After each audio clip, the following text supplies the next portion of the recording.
it's starting to get set where we have like a group of decks that are all good. So this is our first deck, and it's the most popular deck by far in the league. And I think you should expect this deck to be a good portion of the meta. And that's Boba Green. This deck itself is about 20% of the meta in the current league. And there's a reason for that. It's very, very good. Boba himself is really, really high value, coming out as a 4/7, which is the same stats as Luke, and he comes out a turn earlier. He also gets you the ability to gain more resources. So you can have access to up to 8 resources on turn 4 when your opponent would normally have 5. Like, that's big.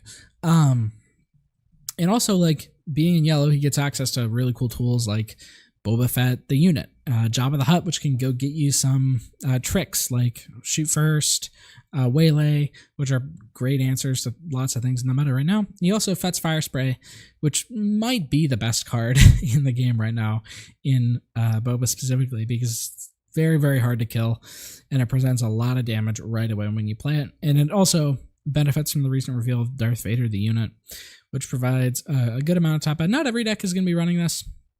Some versions are more lower to the ground, some are higher. Boba's a very mid.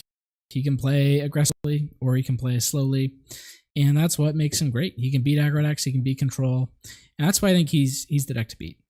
Specifically this green version.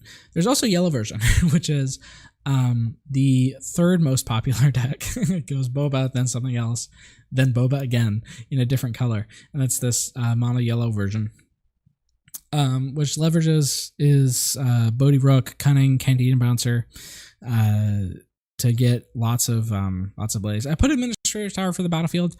Some people are running the Jeddah City, but I think people have started to move in the direction of wanting health more than that. So you never know, but I try it both ways. But this deck just has, with Cunning and Bouncer and also Waylay, you have a lot of ways to bounce things back to hand. Lots of combat tricks with Cunning and Surprise Strike, and you still have access to Fire Spray and all the good value yellow stuff. It's not quite as popular as the green version, but it actually, if you look at the numbers, it actually wins a bit more. The Boba Green deck is about a 60% win rate, and the yellow version is about a 66% win rate, so a bit higher. But the green one is more popular. Both of them I think are very good options, and they're both very competitive decks. Our next deck is Luke. And this Luke red deck is our second most popular. I put the Boba decks together, but if you're going down in terms of the most popular decks in the league, it's Boba, and then Luke, and then Boba again, and then something else. But yeah. So this red deck has been the more popular one. And this deck is I call it mid-range. Some people might call it control. Some people might say that it's actually an aggro deck. But the fact is that it's very flexible. You have Force Throw, which is just a very, very powerful card, being able to not only, you can use it on your opponent's card, your opponent's hand, force them to discard a card, get a bit of damage out of it. That's really worth it for one resource. You can also throw something big like a Redemption or a Mace Windu at them and get a lot of damage. This thing can kill a Vader for one resource. You discard a Redemption and boom, Vader's gone. Target Town is just a really strong base. It lets you gain advantage in lots of different ways. You have good cheap plays like R2. You have Yoda, which can enable your Force Throw. You can stick Jedi lightsabers on things, which makes them really hard. Like R2 with a Jedi lightsaber, like that's a really, really big threat. And you also have good top end like Mace. You have the Luke unit. You have Redemption. This Luke deck can play very flexibly. You also have like access to aggressive cards in the red aspect, like A-Wing, Red 3. I don't think most Luke decks are running for a cause I believe in, but you can theoretically. So it's very flexible. You can play slowly, you can play aggressively. That's mid-range for you. This is another version of Luke, which has gained more prominence in the last couple of days because of the reveal of this guy, Alliance Dispatcher. It just goes to show how much the reveal of one card can shake up the meta. This thing is really, really strong, especially with Luke, because Luke can get it a shield, which makes it really hard to kill early in the game. And it can get you into your expensive stuff earlier, like your Kanan on turn 2 or Bright Hope. You also have, your big Jedi top ends, Obi-Wan, Luke Skywalker. You can also play home 1. Not every one of this Luke Green deck is maining home 1. Some of it is putting in the side deck, but I really enjoyed this deck. I'd say this is more of a control deck. You're wanting to stall to the late game, play your big things like Luke or Redemption or home 1. And Alliance Dispatcher can get you there faster. Overall, that's what this deck does. It's control. It's probably the best hero control deck right now. It hasn't been super popular in the league, but it's been getting more popular over the past few days, I think. So then our next deck after that is Vader. This, I believe, is actually... I'm actually skipping around in the order a bit, but this is not quite the next most played deck, but it's a very good one. It's a control deck. It is essentially the villain version of Luke, kind of, in a way, because you're playing, essentially very slowly. You're trying to ramp with your green stuff. Super Laser is your way of doing it in villain, rather than the Alliance Dispatcher. They've both been called a DJ's face of what they're doing on the card art. But you get your top end of things like Palpatine, Devastator, any number of other things. You could run Relentless. You could run the new Walker that just got revealed. Overall, it's a very strong control deck. It is very, very weak to aggro, and I would say it's probably weaker to aggro than the Luke deck, which is a big downside. Like you will seldom see a Vader being able to beat a Sabine deck. It's just, it doesn't happen that often. Vader is, I think, the typical villain control deck. Maybe not the best one, but it's definitely very good. It won a big tournament a few months ago. The meta has shifted a lot since then, but it won because Boba was very popular. And Boba is a mid-range deck, and as the triangle goes, control usually beats mid-range. So Vader does have a good matchup into Boba. It's not unwinnable for the Boba player. But it is a fairly strong matchup. It also probably has a good matchup into Red Luke. I don't know how it actually matches up into Green Luke, but I think this deck is a dark horse. People underrate it, but it can always come back and beat some of those other decks that try to play slow because of just how strong its top end is with Devastator, Palpatine, and Vader himself is just a boss. Next up, we also have Krennic. Krennic is also a control deck. I think he's a bit lower to the ground. For a while, I called him mid-range. I think his builds have shifted more towards control, especially with the blue aspect. You get a lot of good tools like the newly revealed power of the dark side. You have takedown, and you also have like Death Trooper is a really good kind of control piece. You can turn on things like Scoutbike Pursuer and Krennic's ability. Scoutbike Pursuer with Krennic can get really, really big really quickly, and becomes, basically he's a threat that you can present as the control deck, which is, great. It's sort of by accident that you get to do that. Overwhelming Barrage, arguably the best card in the game right now. It can deal with so many things. And then you have good top end like Avenger. You also have all the other green top end. You can play Devastators if you want. You can play your Walkers.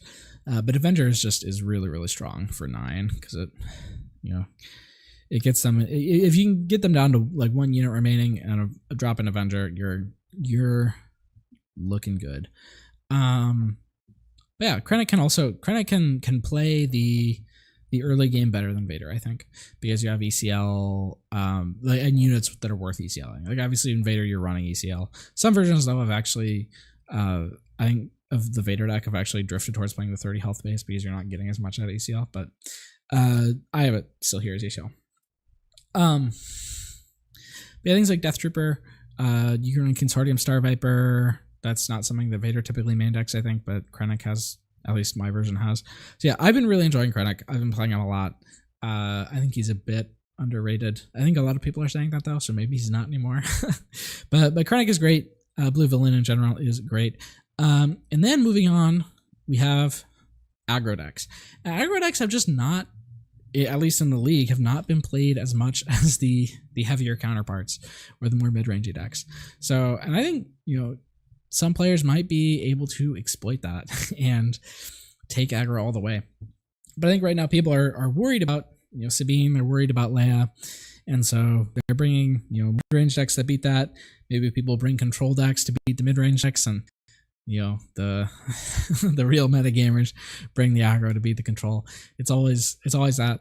There's always that triangle going on. But I think Unlimited is great. I think the meta is such that there's balance. There's good control decks, there's good aggro decks, and there's good mid-range decks. It's not totally unwinnable. None of the matchups are. Like, Sabine maybe has a bad matchup into Boba, but it can definitely beat Boba if you try hard enough. So yeah, what's this Sabine deck do?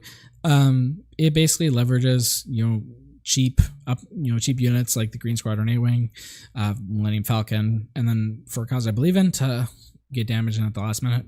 Most versions have been running with yellow. There hasn't been much experimentation with other colors. But I think there's room for it. And you have K2SO. Sabine is a very, very low to the ground aggro deck. Just try and, deploy Sabine early, push stuff out. I think it tends to play a bit slower than some of the other aggro decks, namely Leia, but it's still very fast, and you can definitely push damage really, really quickly. And then the other aggro deck, which in the league more popular Sabine actually, but not by a ton, is Leia. And Leia takes that red shell and it also splashes in green. You're not running many green cards. In fact, a lot of lists that I've seen are literally only running these three that I'm showing on screen. Like Defender, Battlefield Marine, Academy Training. Because Defender is just really, really good. 4/3 Sentinel for 3. It's really good stats. Sentinel's amazing. It's incredible. Battlefield Marine is I think one of the best, arguably the best 2-drop in the game. There's not many abilities that make up for that 3/3 stat line. Academy Training is cute. Not every deck is running it, or not every version of this deck is, but it can it can make some unkillable beasts. And then you have that same red shell that Sabine relies on. So your A-Wings, your red 3s, Spec Force Soldier, Benthic if you want, and for a cause I believe in. And then Leia herself is an absolute beast. Like, her ability to get actions is, a lot of people undervalue that. It's really, really strong. Moving on. These are decks now that are not like the top tier, at least not in terms of what people are playing. And in my judgment, I don't think they're quite as strong as those decks we've just gone over, but they do have play. That's like one of the things that I love about Unlimited right now, is that almost everything has play to some extent. So these are 2 blue characters, Iden and Jrod. Jrod has only been revealed for a couple of days, so people haven't really had as much time to really figure out what makes him tick. Iden's been around for longer, and I think most people just think she's like a worse version of Krennic, but she does have some advantages over him. Like, she can heal, which is great. She can play, I think, a bit later than Krennic. She's not. By that I mean she's not as reliant on control. Like, she can play mid range, I think, more effectively than you think. And she just has access to that blue villain control suite, which is great. Jrod is I think a lot of people have been low on Jrod, but I think he's okay. Obviously, I think his leader side ability doesn't really do much, but there's lots of tricks that you can do on his unit side. Like, if your opponent thinks he's dead, you can binds, and then he lives another round. You play Frontline Shuttle and get an extra attack out of him for free, because he's not going to die anyway. He is weak to takedown, which obviously sucks. I don't think he's a top tier leader by any means, but maybe he could sneak in. Tarkin and Thrawn, these are like villain control-y characters. Tarkin, I think, is a bit more mid-range they just haven't found a home. Like yellow is not really the control color, and especially you can see Chimera compared to like Palpatine or Avenger, it's just not good for. It's just not as good as other expensive stuff. Tarkin, he's there for the Imperial synergy, but I don't know. It hasn't proven to be super great, but maybe there's something there that people can bring. I think Tarkin is actually uniquely. I think he's playable in yellow. I think he's playable in red. I think he's playable mono, and I don't think there are many characters that are super playable in 3 colors. But Tarkin is. So yeah. Han and Cassian. Again, they haven't seen as much play, but I think especially Han. I think Han is actually underrated right now. I think Han is really good, and people just haven't found out what makes him tick yet. Some people are just playing him very aggressively with red. Some people are playing green and trying to be more control-y. But he does, if you play him a bit more for the late game, you have the yellow Han, the unit, which is, I think it's one of the stronger units in the game right now. It's just in a weird color that doesn't usually play that late to get to him. Throw, which is just a very, very powerful card, being able to not only, you can use.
Okay, hey. Hello everyone. It looks like some of the games are underway.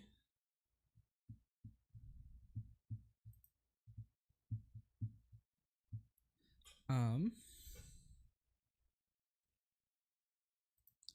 just gonna make sure our other streamers are getting everything. Player because then they can see my hand and everything. Yeah, and we're also.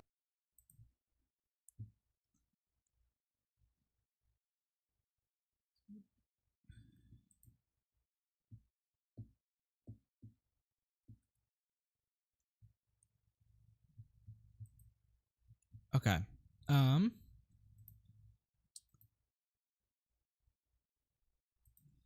So yes. Okay. So I just had the worst thing happen. My power just like went out randomly.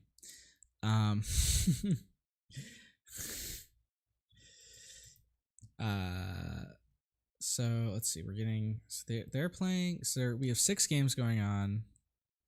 And it looks like, let's see, so Poem streaming that one, Hipo streaming that one, Gaindark streaming that one. I'll be streaming my game against Wooooo. So yeah, if you're here to watch streams, so the first one, Thork versus Destiny Riku, is going to be on the Artificer stream. Tower number 9 and Yakos is going to be recorded by Tower number 9, but not streamed. Hipo and Kotul is being streamed by Hipo. Poem and Picardy 3rd is being streamed by Poem over on the Late Night Gaming channel. I'll be streaming this Luke mirror with myself against Wooooo. And then I think KTOD is going to be streaming on the Hyperloops channel.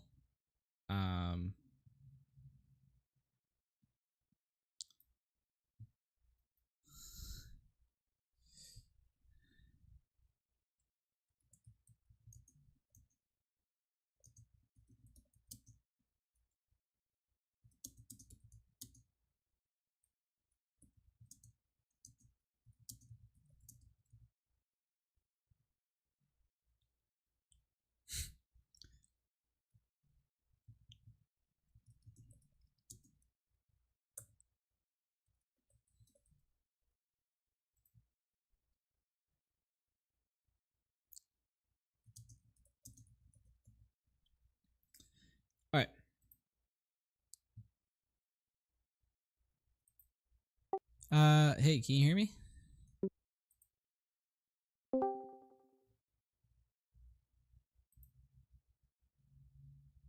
Yeah.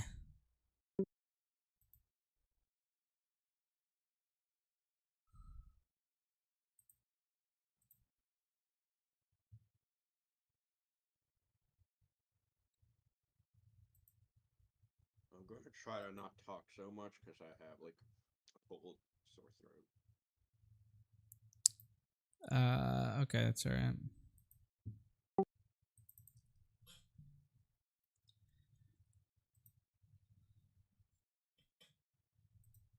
Okay.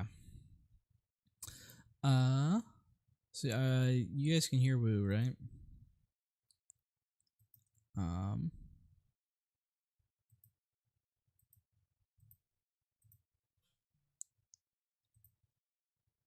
right.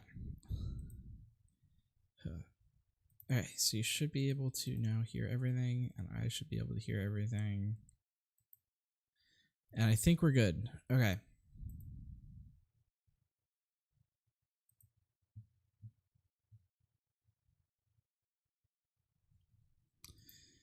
Poem and Picky Third are having technical difficulties.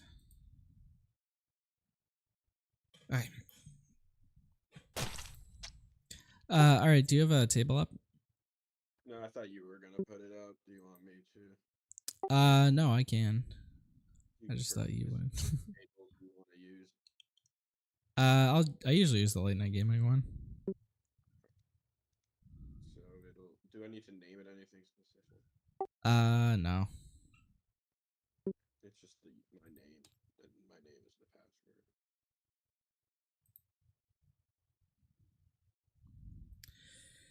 Okay. Let's do this. I think it looks like we might get up to 3 drops, which is not great.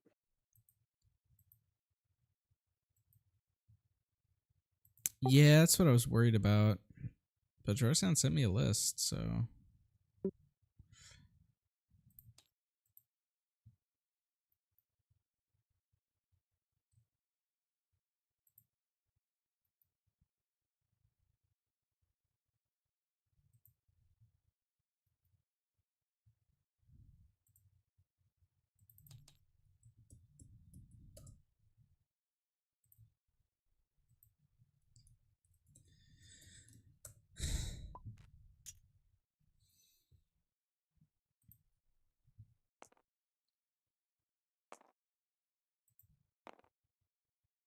You have a delay on your stream, I assume, right? No, I don't. But I don't really care if people see my hand. I'm not gonna watch, but that would be awkward.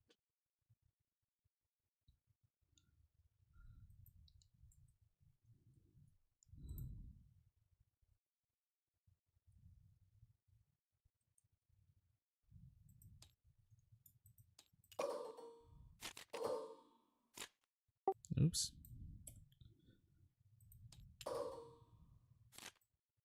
Alright. Oh, shit. Did it survive? Here, got your side. Awesome, thanks.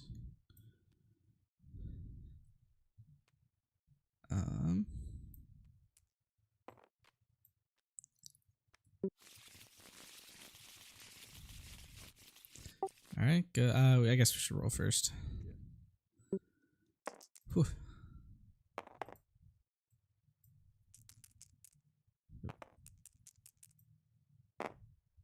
Alright, I guess I'll go first.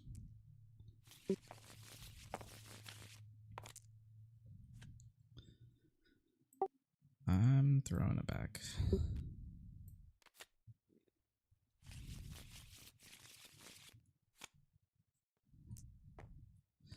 Okay, this is not ideal.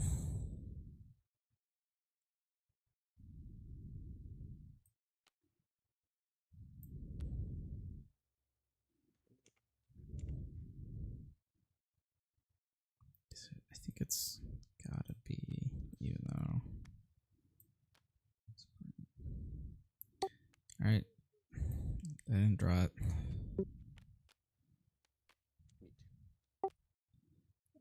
Okay, mischief.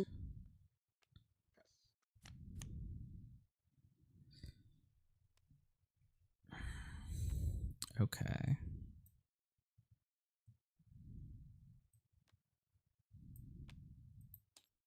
Oh, sorry. I didn't mean to take the initiative. No, you don't want to just skip your turn. I'll hit your base.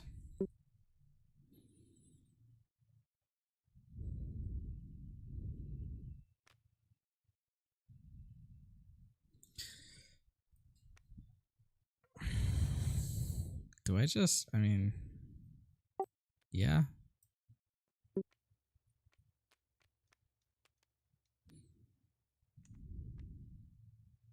Wait, sorry. Sorry, I'm gonna trade. Okay. You claim? Yeah.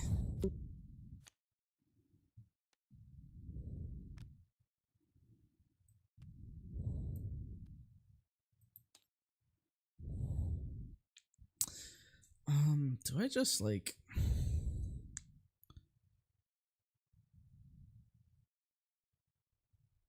I think okay. I don't really care if he Yoda's me, honestly. Base for 2.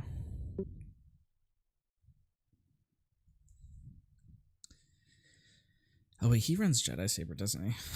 Maybe I should have just tried to kill him.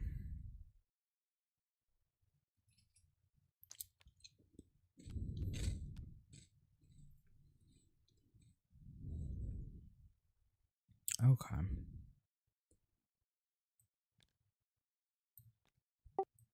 Cannon. And I'll mill 1 for fun.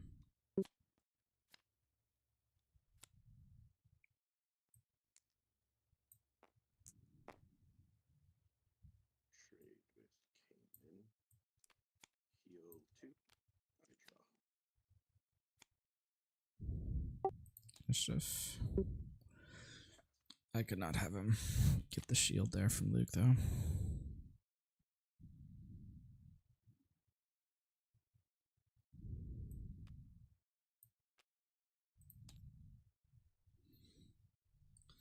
Resupply is sneaky here. I don't know how good it is.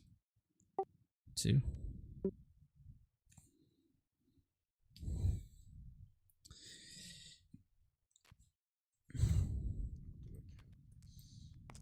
both draw. No. Oh, I guess you draw from Callus. Yeah, I draw from Callus. You go. Yeah, okay. Okay. Dispatcher actually makes this resupply not horrible.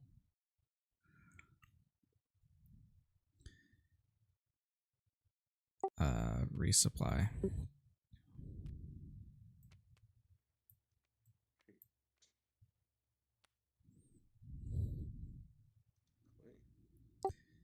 Dispatcher. Shield the dispatcher. Deploy Luke. I think I'll do 4 to base. Get another shield on the dispatcher. And I'll pass.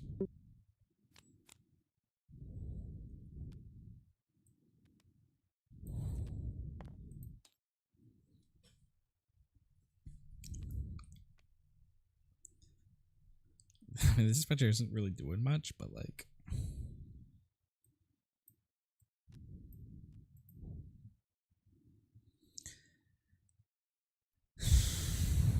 So this Luke can kill his Callus right away.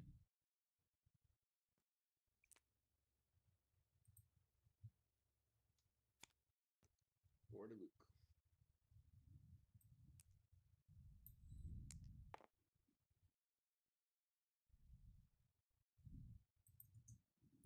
I'll do 4 to base. I think that was the right play from him.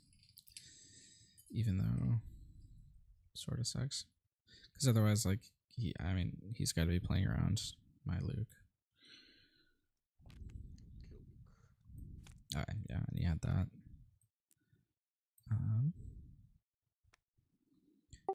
One.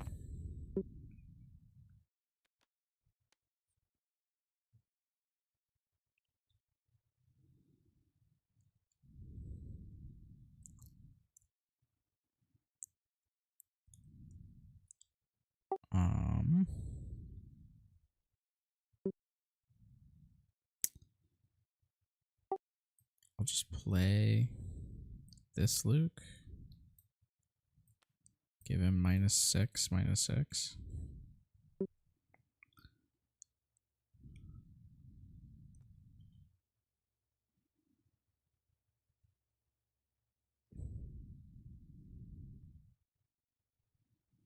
Take initiative. I'll pass.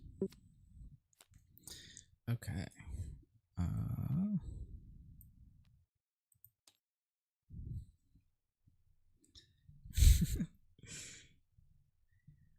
Like I think I actually, I mean, I think he is running main deck Vanquish, which would be bad for me here. If you're in chat, by the way, I'm not reading chat for this game. Just I'll read it if I end up commenting, but I don't want to like have the appearance of outside influence.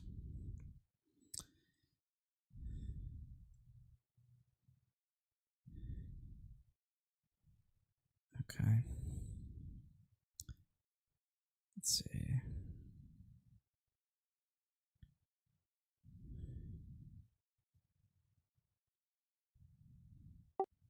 I'm gonna get this for 3, and I'm gonna bounce the dispatcher and draw a card. I'll hit you for 4.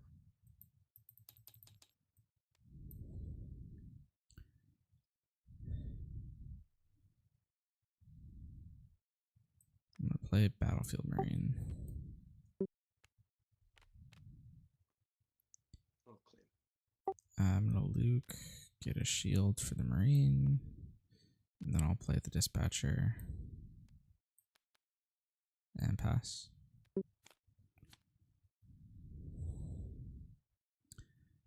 I don't think I need to resource here.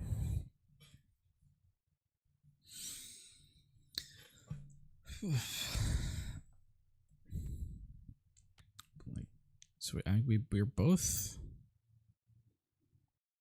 We can both redemption this turn.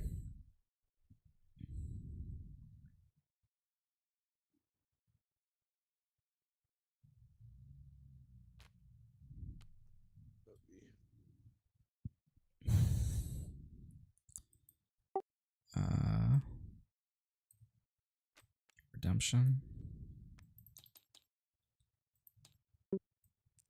Yeah, I'll do 4.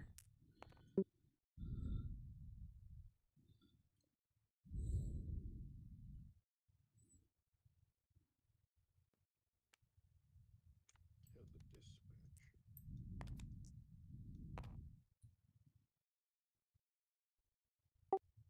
2 to base.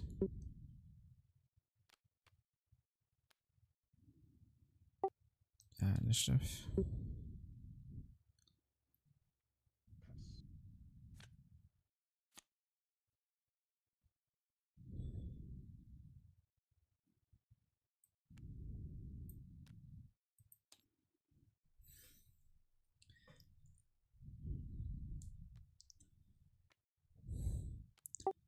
Pass. Six.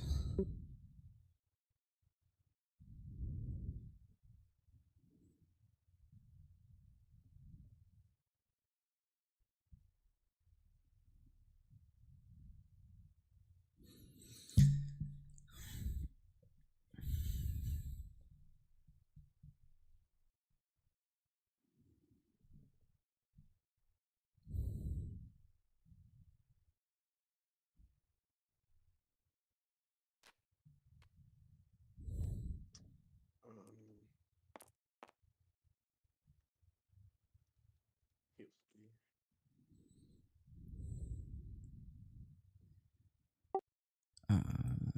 Opie.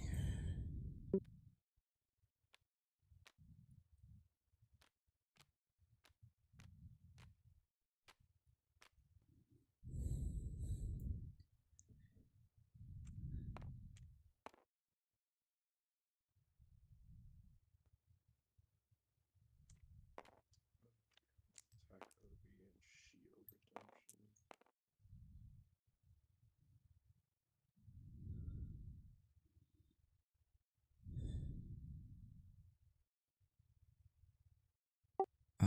I'm gonna force throw you. The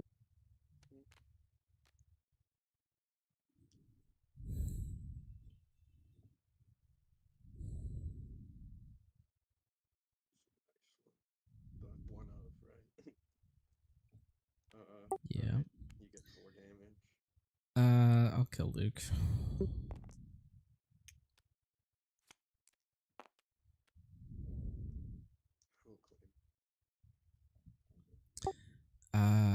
I'll trade shields and pass.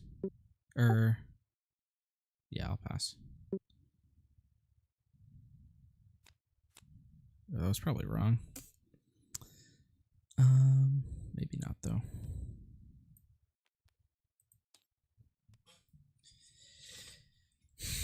Yeah, if he ramps his redemption into mine, then I can just kill it.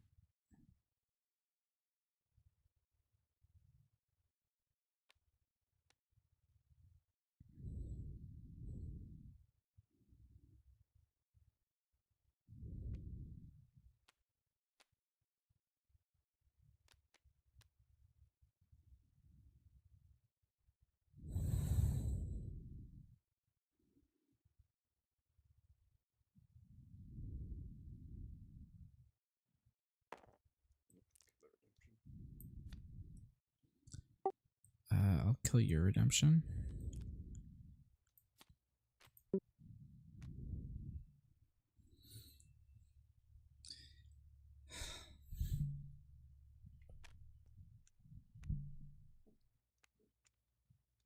Okay, you're bright.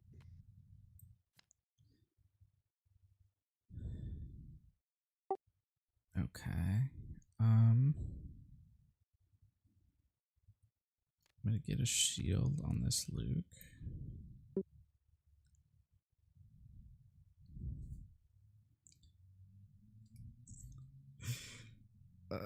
This is the insanity of the Luke mirror. You guys can hear me, right? Yeah. Okay.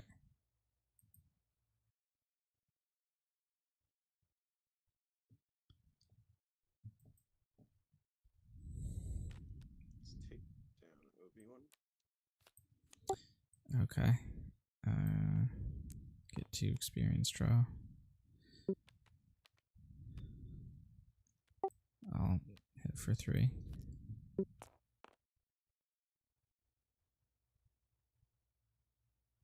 It's probably pointless, but whatever. Warrior base.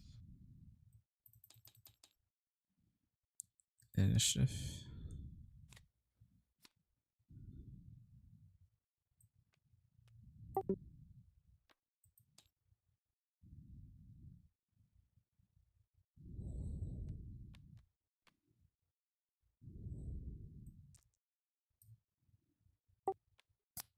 Obi.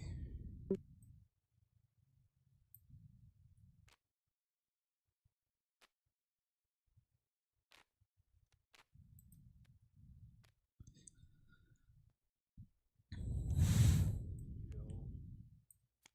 3. Get more experience.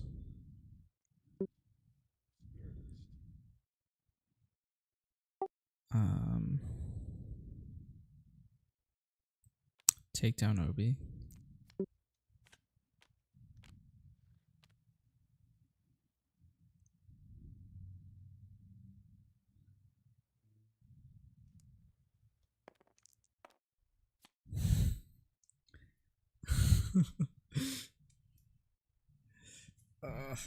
I think he's played better than me so far. I just got that early aggro start, but I wasn't quite able to finish it.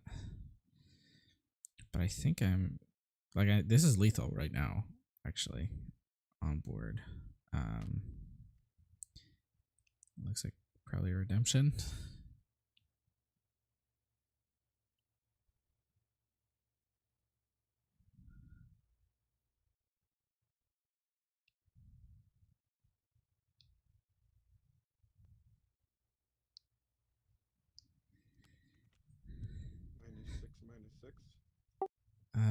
Okay. You have to kill one of those. Oh, I do.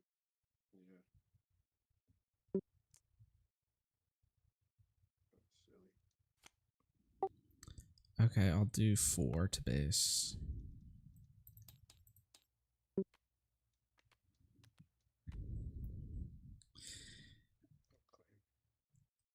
I'll pass. Keep these.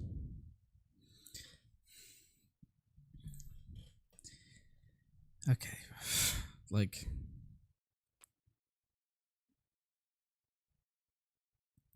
I've got enough to go for the long haul. Like,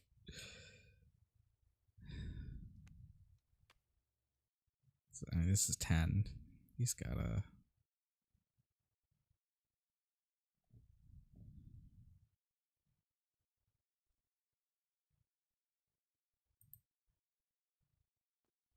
Alright, good game. Game 2.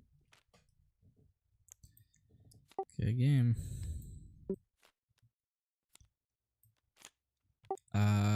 Let me address some stream stuff.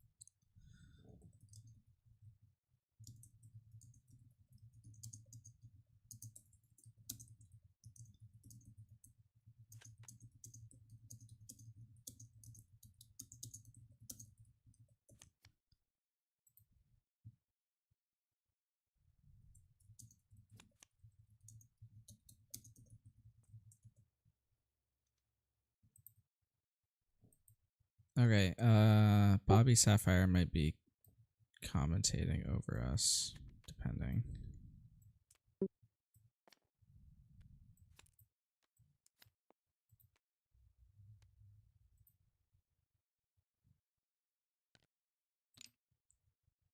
Let me go talk to them real quick. Environment. Hey, so are you guys still streaming? We are. Oh yeah, we're doing a little interview, but Mike, the Krennic list is up, by the way.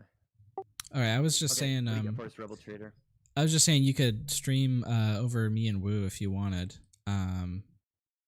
because I'm streaming it right now from my perspective. Yeah, we just finished game 1, so. Okay. Yeah. Yeah. The Krennic list was up. I didn't realize I was not on Yeah. display capture. If you want, Woo's the host, and the password is just his name, like Woo with 5 O's. 5 O's.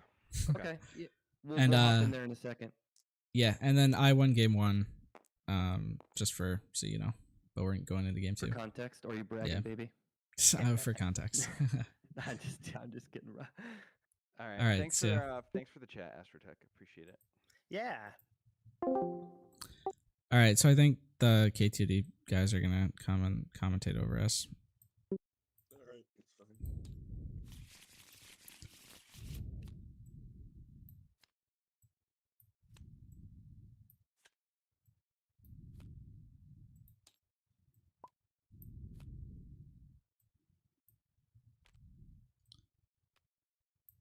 It's up to you if you want to give them hand knowledge. Can see your hand. I mean, they can see mine, but yeah. Oh, teams. Yeah, we can do teams.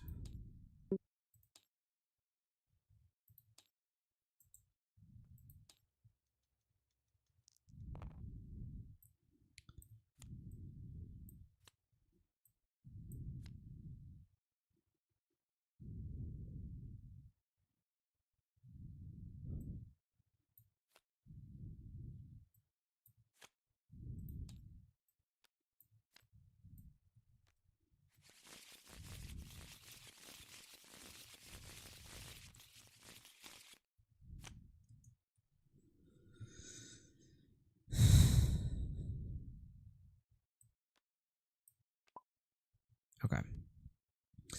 So if you want to watch someone commentate over this, you can go to, I think they're streaming on the Hyperloops YouTube channel, not the KTOD one, because they couldn't get the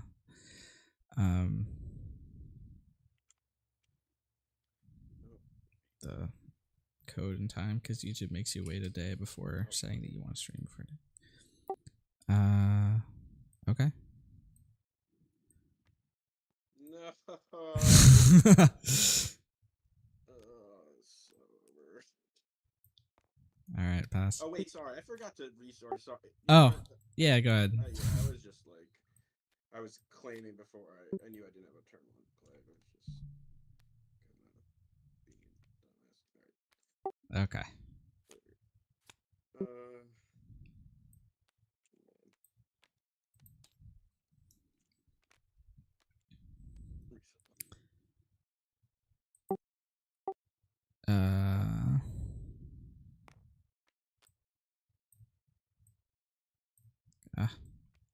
It's being weird with my hand. There we go.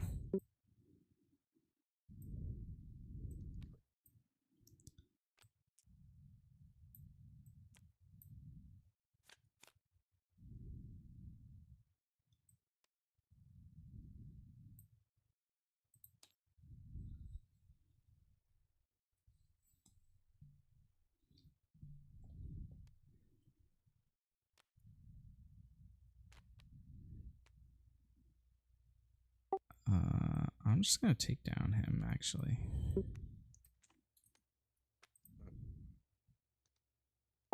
Hit you for 3. Pass.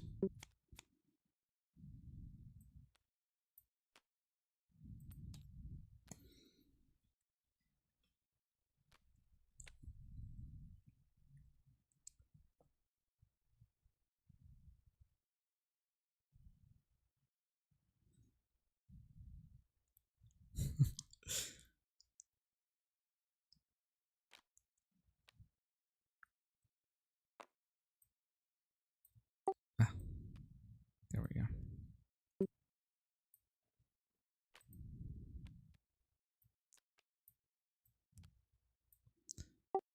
I'll just take initiative. Sorry, wait, I didn't mean to do that. I forgot I still have Yoda. I'll hit you. I'll just hit, I guess, Obi, so I have to hit 2 on Obi.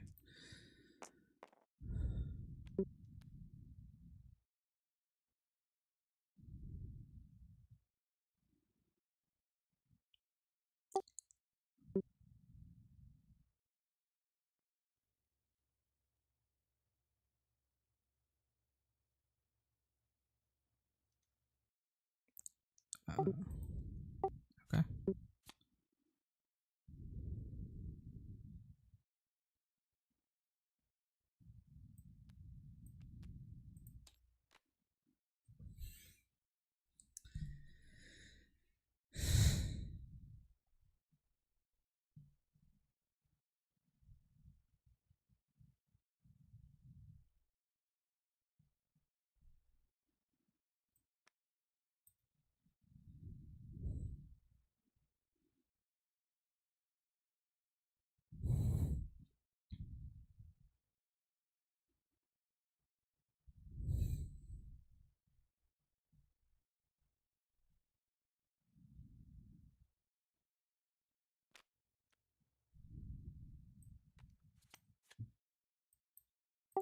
Okay. Get 2 and draw.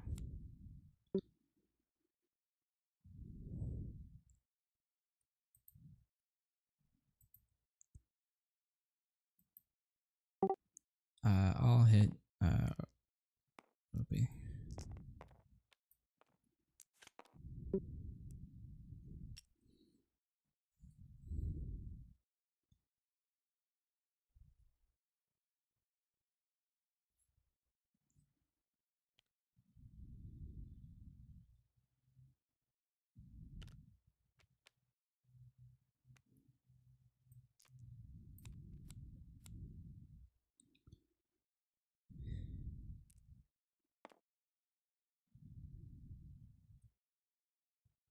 Fine.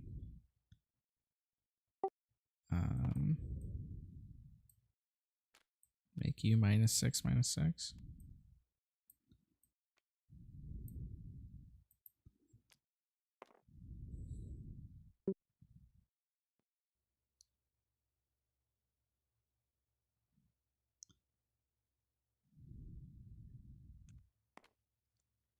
It does 0. It's 0, right? Yeah, I'll claim. I'll initiative and then I'll kill him. Get a shield there. Pass.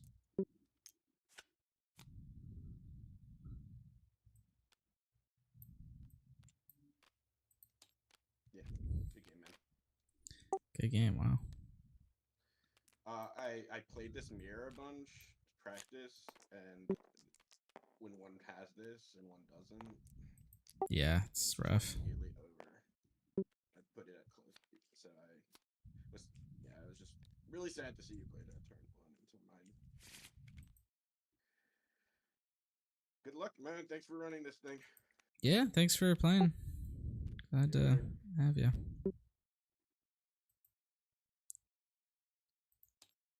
Oh shit, I was never updating the scoreboard. Okay, so I just got a DM from Drosan.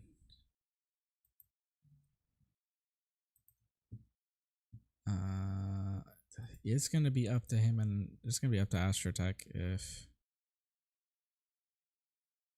Yeah, it looks like I don't think he's gonna be able to do it though. Okay, so.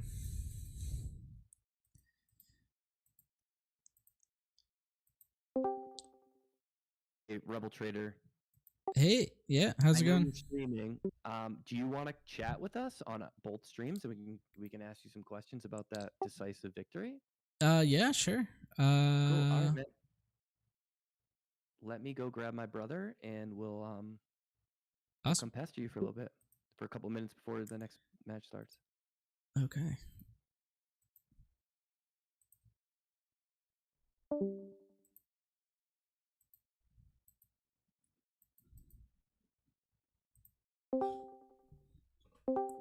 Hey, congrats on the win. Thanks. Game 1 was a lot closer. Yeah, I mean, yeah. Walk us through game 1 because we missed it. I mean it like went forever. But basically it got like I was able to do a bunch of damage earlier because I had the initiative. So like I think we opened, neither of us drew the dispatcher. It was like we both drew Battlefield Marine and then Yoda. That was our plays. But I was hitting face and he was dealing with my units. Which allowed me to like get a big damage edge early. And so we went into the late game just playing like Lukes and Redemptions and OBs back and forth. But like he was like perpetually like 1 or 2 hits away from dying, and I had like 0 damage on my base, so I was able to eventually get those 1 or 2 in that I needed. Yeah, that's awesome. And did you end up playing Overwhelming Barrage or Force Throw at all? I played Force Throw once and it helped a bit. I don't think I played Barrage ever. Yeah, we're looking at the list, and we haven't tested those off-brand cards like that. How we have talked you about Force felt? Throw, but never actually put it into play.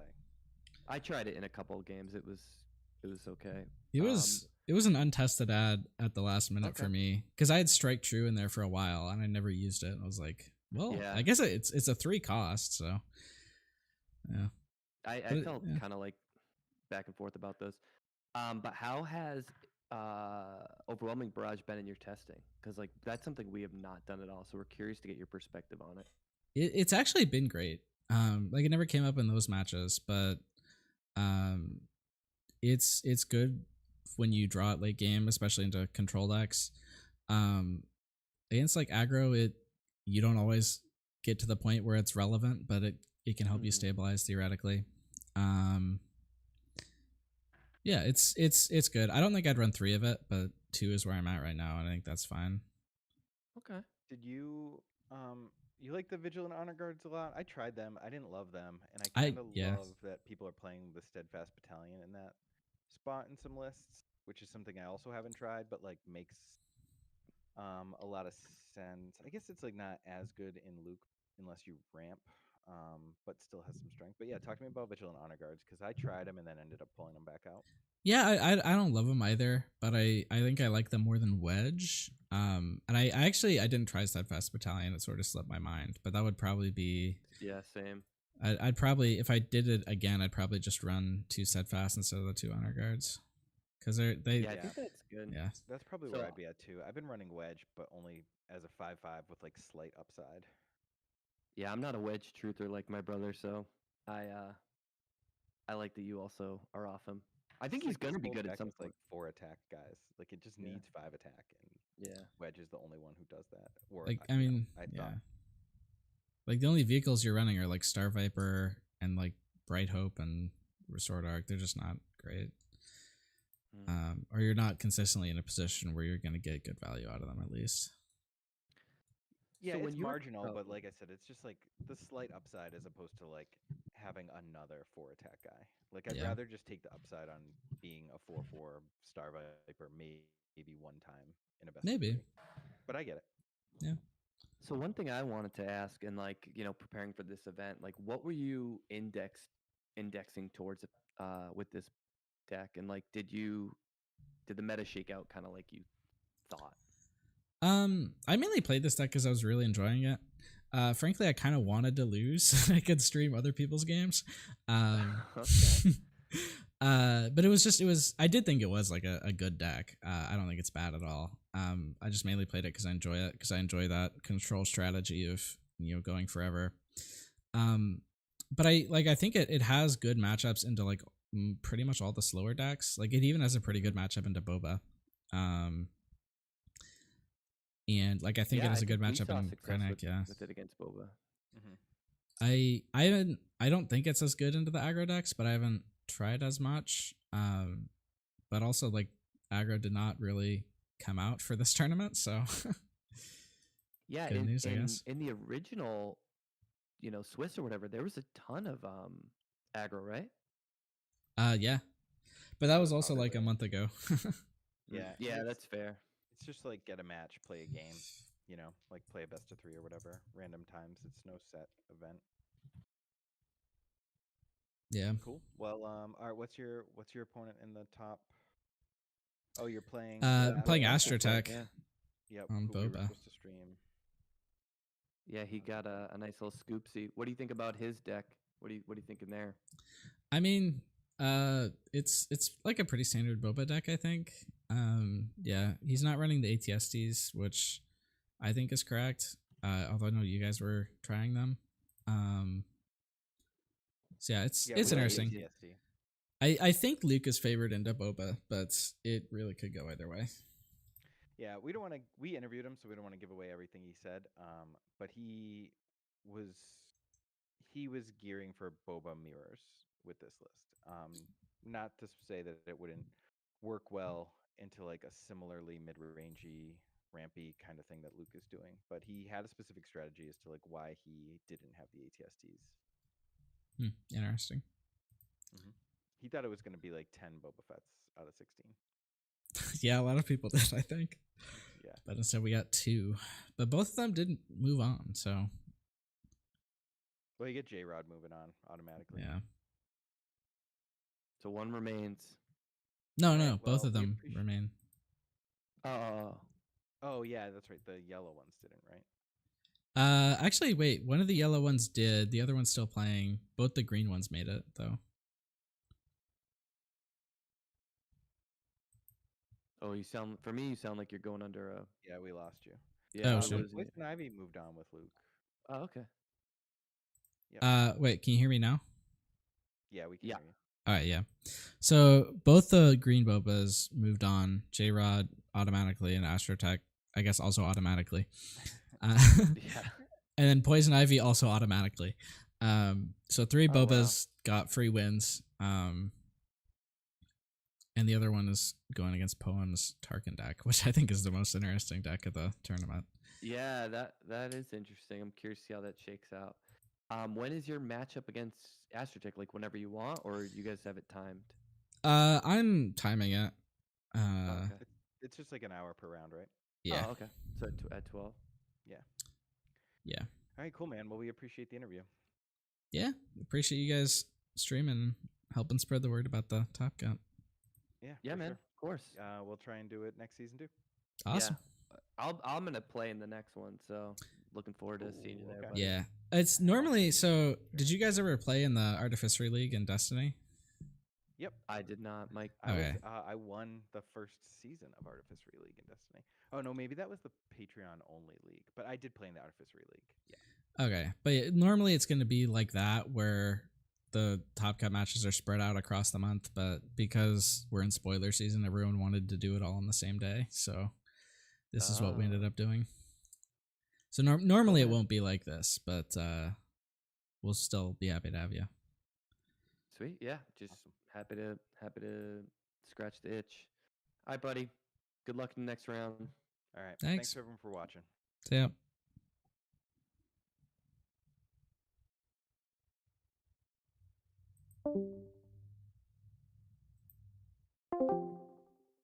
Okay. Okay. So, for those of you still here, okay.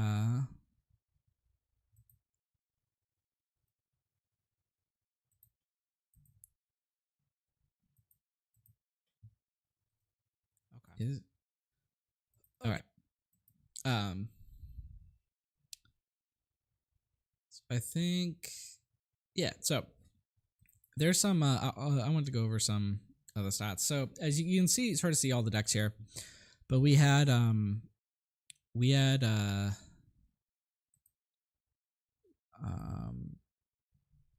let's see. Sorry, I have a whole slideshow here. So this is like what the meta looks like. So we got 4 Bobas, 4 Lukes. Currently 3 of the Bobas have moved on. And then I was in the Luke mirror, so that happened. So at least one of those is moving on. I don't think we know, or the Leia lost to Vader actually, which was interesting. Sort of didn't. I sort of expected that because I mean Thork is a really good Vader player. If any Vader can beat Leia, it's Thork. But definitely not a favorable matchup there. The Tarkin deck is really interesting. It's going up against the 4th Boba right now, so we'll see. I'm rooting for Poem right now. So these are like the lists. So you can see we got 4 Bobas,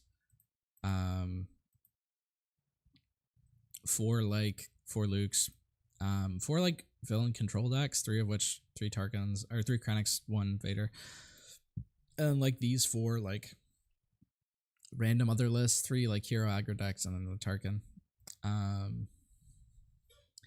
So yeah, I mean this is what it looks like a different way.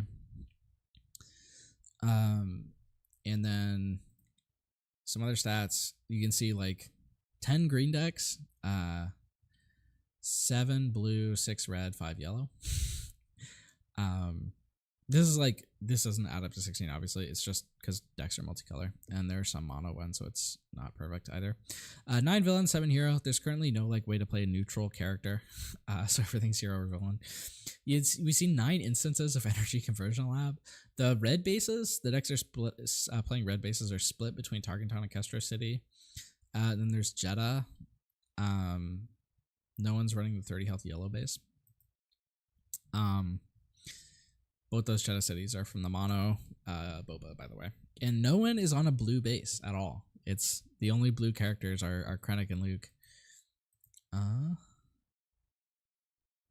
right, just received word Poem took down Pickety 3rd. So we will not have all 4 Bobas moving on. We will have the Tarkin taking it down.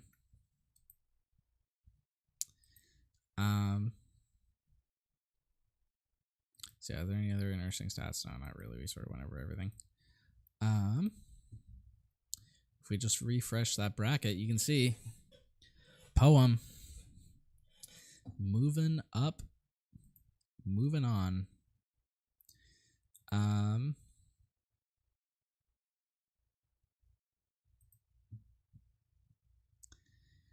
With that crazy Tarkin deck.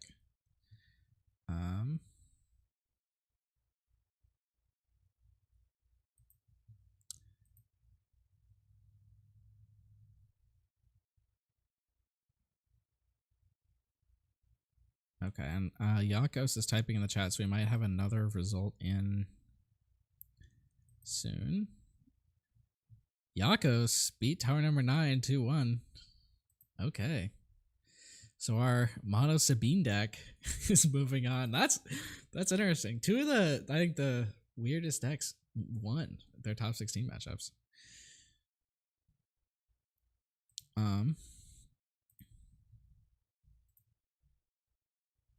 And so that is going to go on to play against Thork on Vader. We'll see if Thork can run the gauntlet of aggro with his Vader control deck. We're gonna have Poem and PoisonIvey. Poem already beat a mono Boba deck with his mono Tarkin. We could easily see that Tarkin deck make the finals or the semifinals at least. I'm gonna be playing against Astrotech, which I think these are two like meta decks, Luke versus Boba. So yeah. Let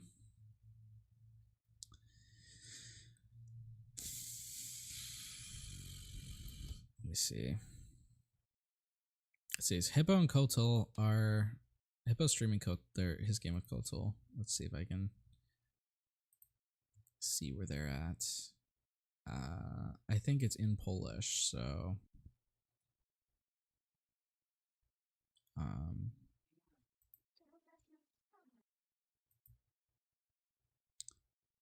yeah, they're streaming in Polish, so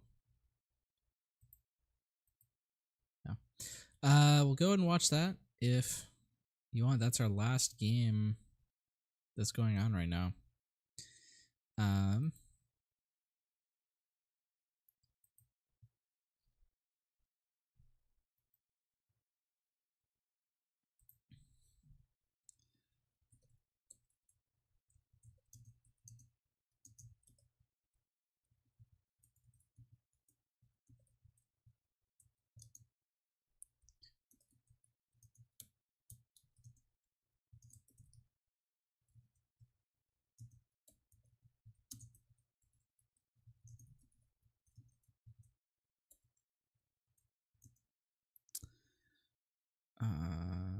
This is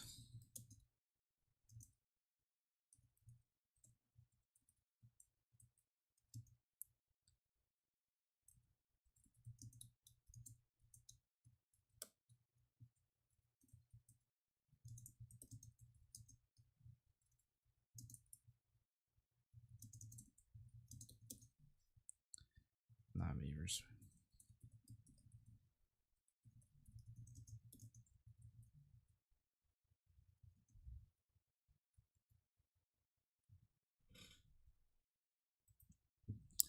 So I'm trying to figure out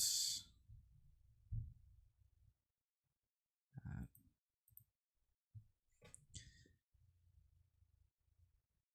Hippo looks to be in a pretty commanding position right now. Move forces with me. That could change things. Okay. So of the other Krennics, it looks like one of the Krennic players had to drop, one of them was still playing, and the other one also had to drop. Okay.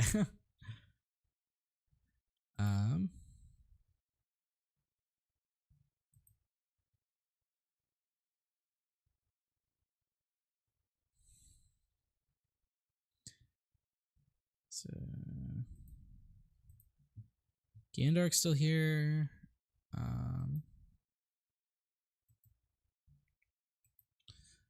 If you're just joining, we're just waiting for the last match to finish. It is being streamed by Hippo in Polish right now. And it looks like Hippo is very close to just running away with it. Whatever game they're on. Yeah, it looks like they just finished a game. I don't know if that was game 3 or not. Well, it looks like they're going into another game.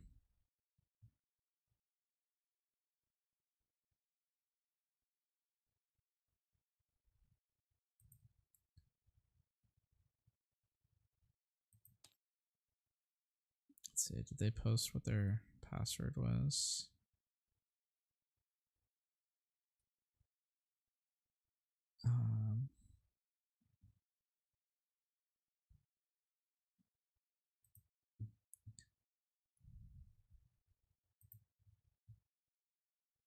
Okay.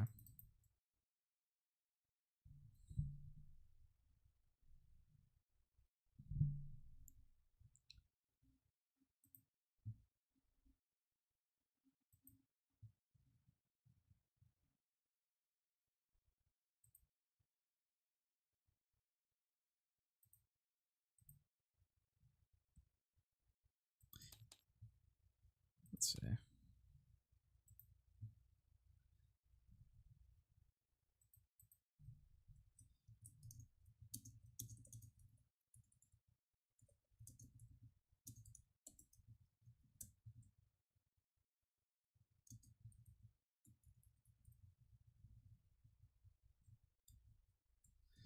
I'm gonna ask Hippo if I can join the table.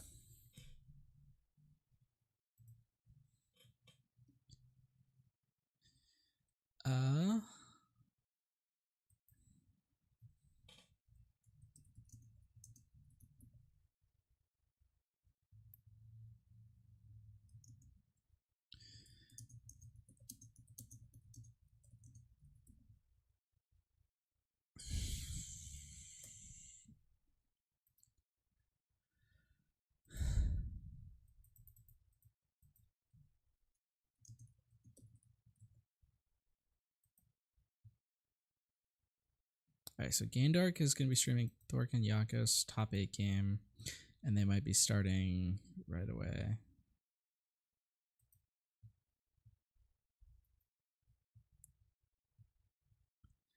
I'm still seeing what I can get into.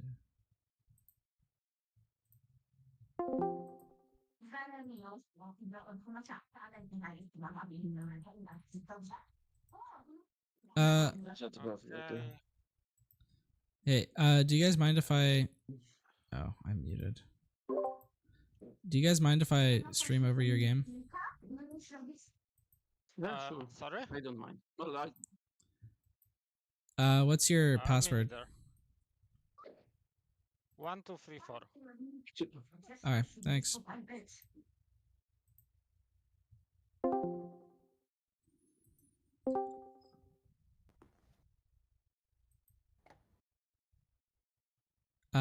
Hey, I'm just gonna stream the end of the Hippo and Kotul game.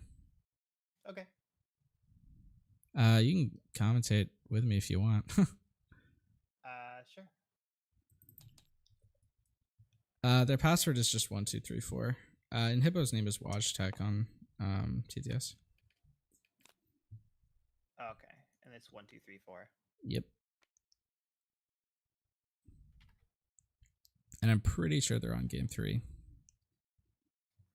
Yeah, it looked like 3.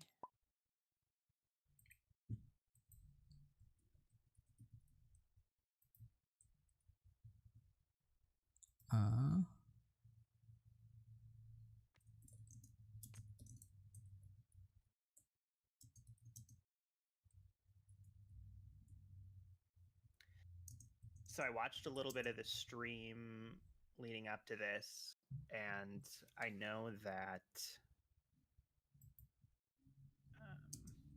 it looks like it booted me. I know that the Krennic player missed a 2-drop, and Regional Governor was put on Super Laser Tech. Ooh. And so that threw a wrench in the plans. But it looks like they were able to deal with the Regional Governor and get the ramp. I think they just made me the host somehow. Yeah. But it's not restarting the table.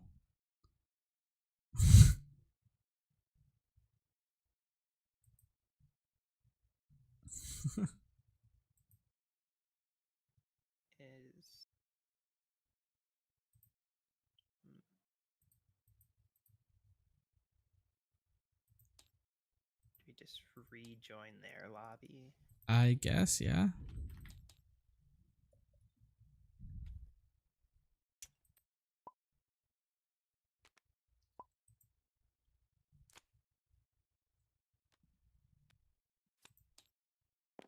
Okay.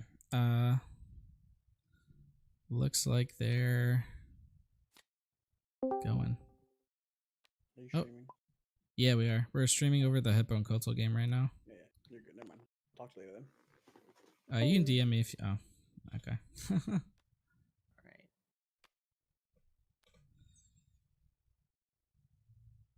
Okay. Yeah. So I guess it looks like maybe they didn't get to ramp just the Death Trooper instead to finish off the regional governor. Maybe. Yeah. And it looks like, well, so they're both on 5. Is that gonna be super laser to take care of that Yoda? Yep.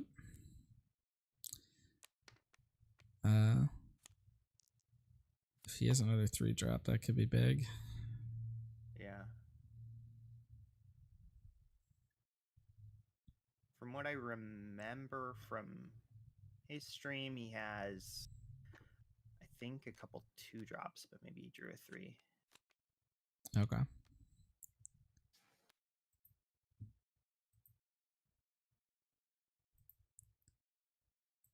Yeah, I only remember seeing the Emperor's Royal Guard and the Death Trooper. So, okay. Just putting some damage on Krennic. Yeah.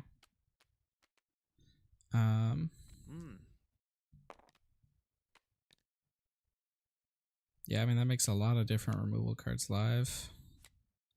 But, yeah. I mean, spending, like, open fire plus takedown to get rid of a Krennic is not ideal. Yeah, I would have expected them to try and use Luke to do the last damage.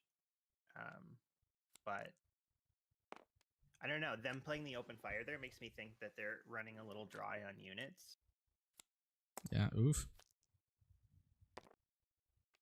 So, yeah, could be a window for the Krennic to pull back after missing some early plays.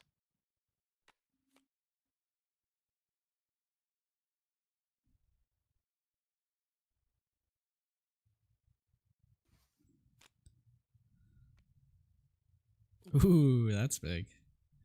Yeah.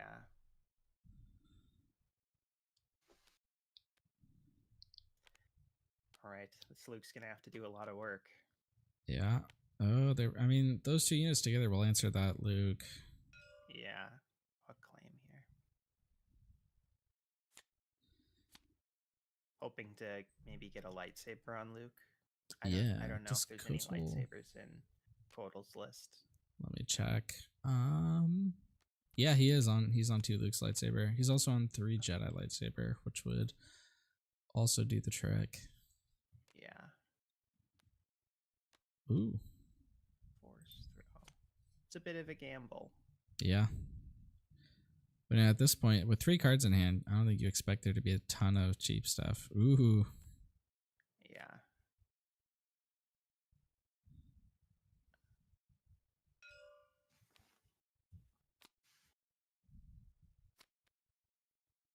Oof. Oh, that's big. Yeah. Yeah.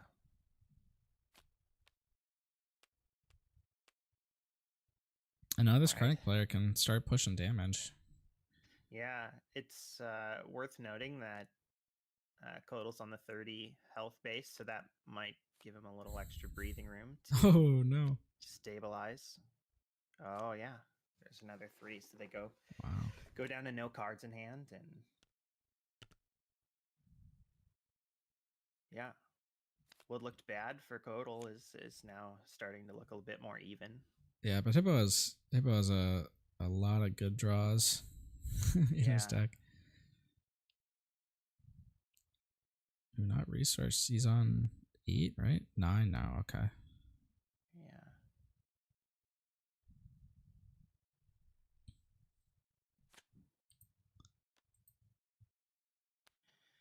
Yeah. Okay, that's good. Is there a Luke to answer it? That would be big, yeah. 6. Oh, okay. That does an okay job. Yeah.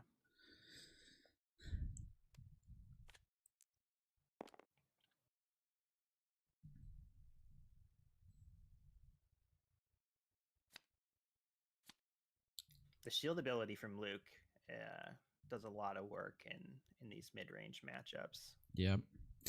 Yeah, I've had games before with like where I get the Luke leader out and the Obi, and I just perpetually give Obi shields over and over again, and he becomes unkillable. Yeah. Oh, it's brutal.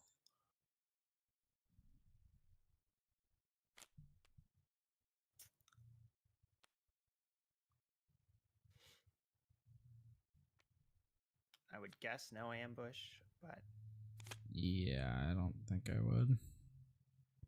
yeah. Unless maybe he pulls a Death Trooper. Yeah, it seems a bit odd. I would have expected the shields to trade from Dooku, but yeah. Maybe it's just about deploying and trying to get an air advantage to close the game. It seems like. Maybe.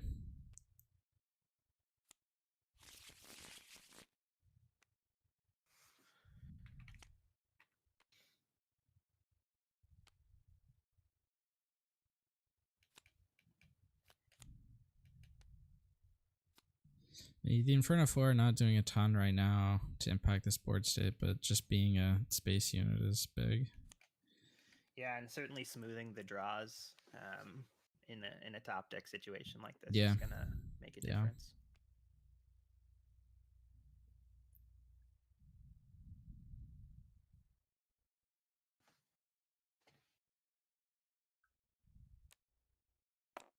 Get him one step closer to finding Devastator or Avenger. Yeah.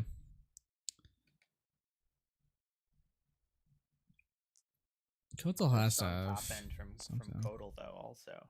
Yeah.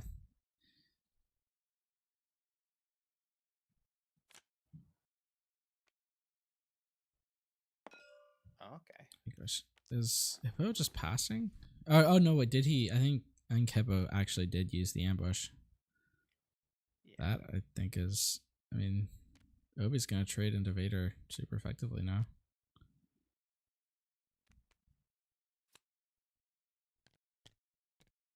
That's regional governor calling something. My guess is either Barrage or Devastator. Or oh, actually no, the Vader does kill the Obi now. Okay, forgot about that. So that's a bit of an upside for Hipo.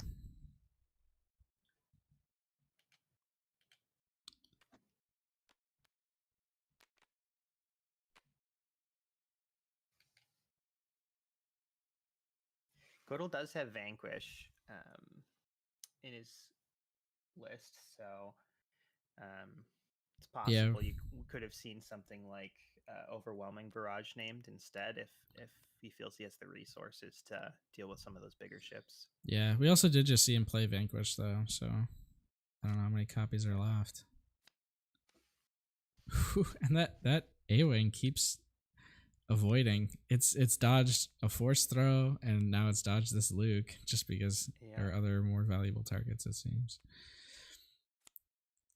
But that's the thing with having an initiative is you get to attack with your units first before your opponent can answer them.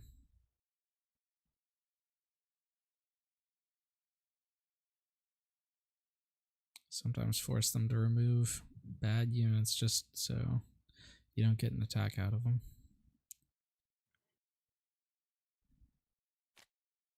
Something's coming. Ooh, Dooku bit it. No target. Yeah.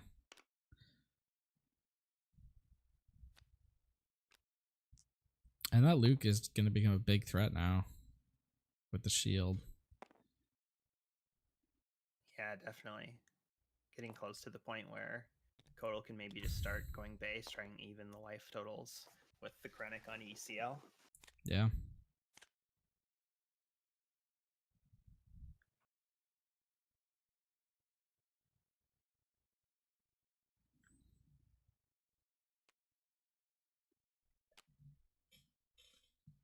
The restore from that Luke effectively cancels out the A-Wing. Yeah. So, do you know if Hippo's on Vanquish? Or I can just check, actually. So it looks like he's got 2. Yeah. And is that one of them? I think he's... Oh, Barrage. Okay. Oh. So I guess it wasn't Barrage named on the... Yeah, so Governor must have been on Devastator or a big... Yeah, some kind of big ship. Yeah. This could be a big swing. Dooku being able to clear the Luke here. Yeah.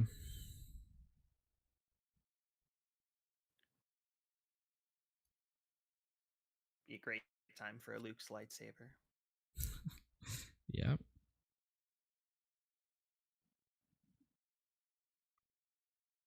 Just going for the swing. And I imagine. Let's see. Or do you kill Luke or do you just go face? Yeah, I think going face seems pretty reasonable to me. Yeah, you're threatening 10 here, so that's, you know, putting him 6 away. Yeah. If they don't find an answer for the A-wing, that's just 2 turns pretty cleanly. Okay, that's a huge play.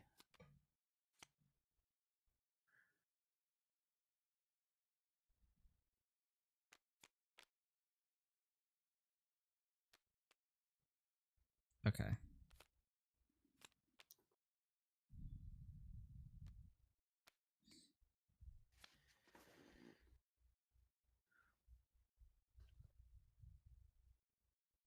We just see a claim here, I would guess.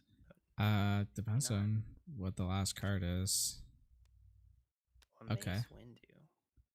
Yeah, I mean, I'm not sure how I feel about that. I feel like I would have claimed just so you can get another swing in with Luke.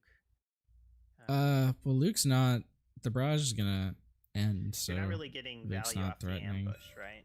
Yeah, you're not. But so I guess going for the shield makes you're sense. getting the resource advantage though. And Luke's not threatened immediately by Dooku. He has to have like another thing that can kill the Luke, which I mean, there's a good chance that he does. So there's definitely an argument to claim there. But it's one of 3 overwhelming barrages and Devastator, Vanquish. Hippo is only on 1 Devastator, notably. Yeah, Avenger's also a tough target. Avengers would probably just eat the Fang Fighter here. But that barrage is big. Yeah.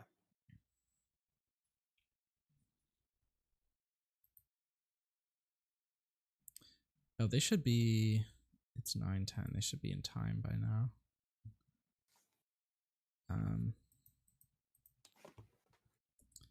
Right.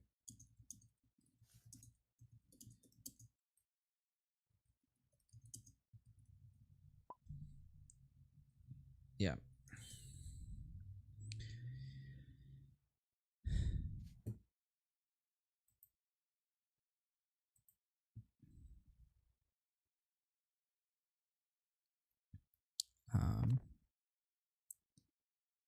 And I think if because of time procedures, I think Hippo is pretty much guaranteed to win. Yeah. Here, he's so far ahead at this point.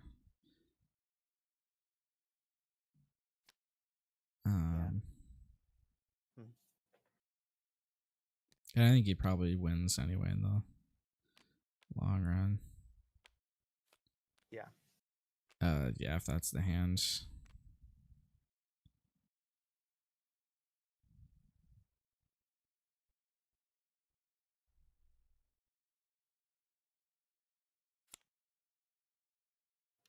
Yeah, I think with the information that they were getting close to time, it may have made sense to have claimed with the Luke play so you can have that 9-point life swing.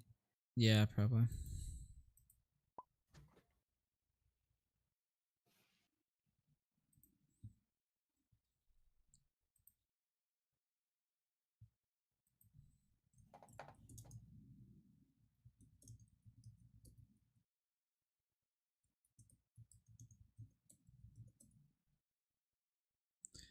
All right. I'll get a table up for our match. Okay. Password will just be TTI, all caps.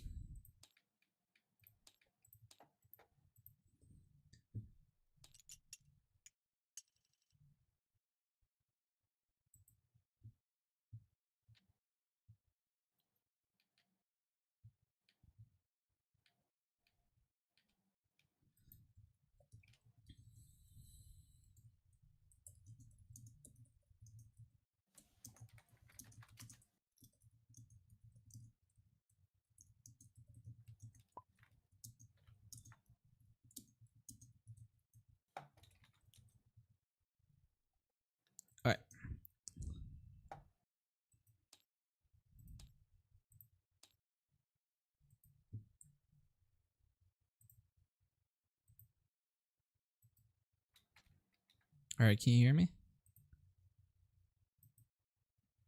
Right, he can't. That's good. I'm gonna push to talk now. So.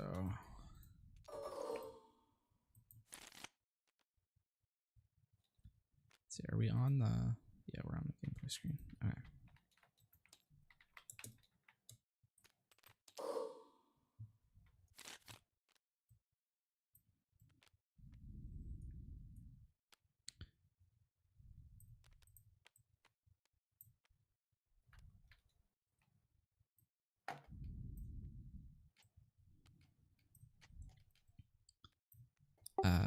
All right, let's roll for it. Sounds good.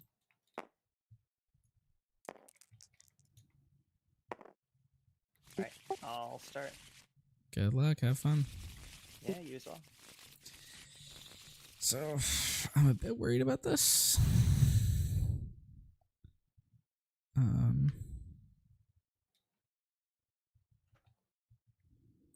think we're gonna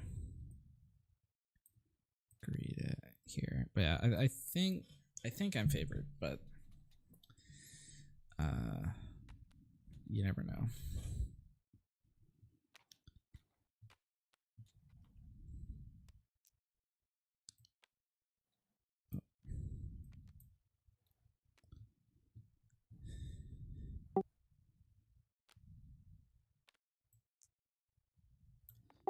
Okay, pass. All right.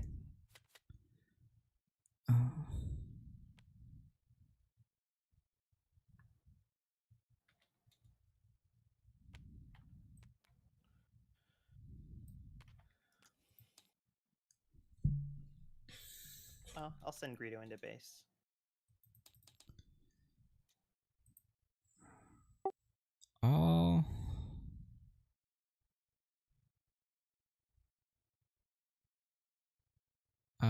I'll take out Greedo. All right. Greedo trigger. Killed the dispatcher.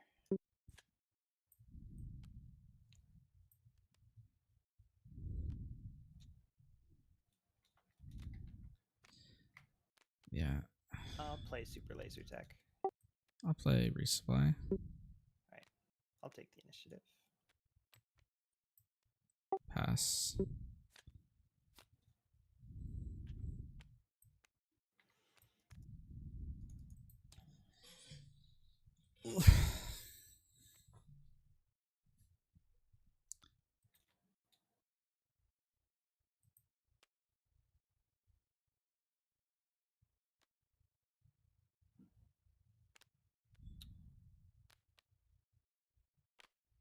Okay, so KTOD I'll stream. play a Pro Droid.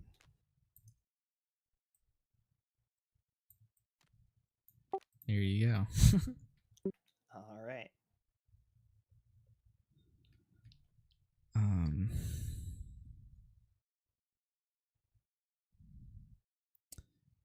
I'll play the honor guards.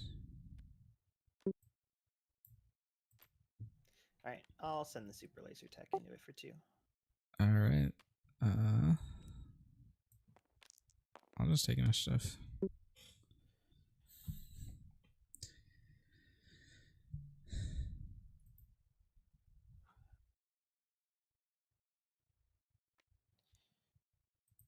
I'll bring out Boba.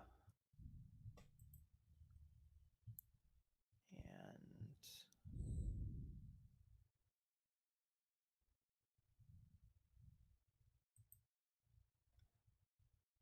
go base. Ready some resources, and I'll play a Cartel Spacer. And then I'll pass.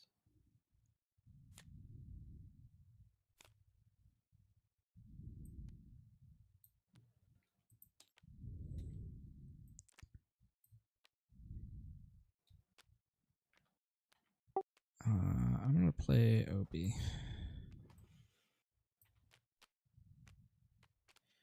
I'll waylay him. I'll take out the Viper. Okay.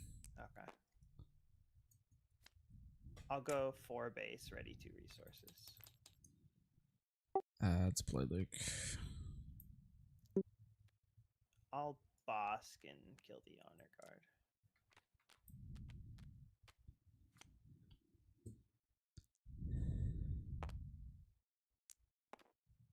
I'll do 4 to Boba.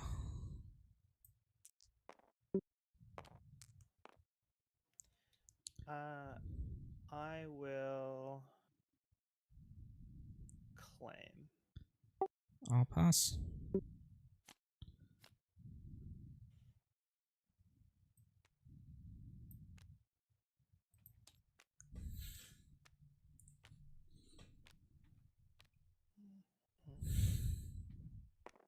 All right.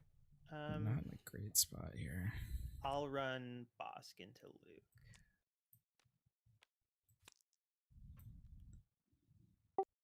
I'll play Luke and take out Boba. Okay. I'll do 2 to base. I'll take initiative. I'll play Fire Spray. And come in for 5. Then I'll pass.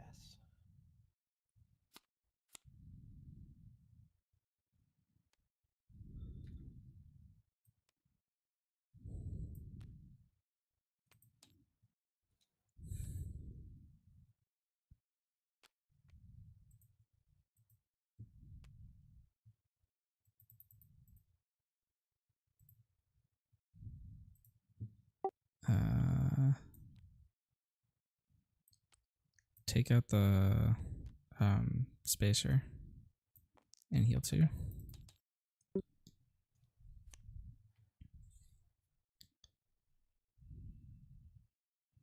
I need my redemption. I'll Overwhelming Barrage and take out Luke.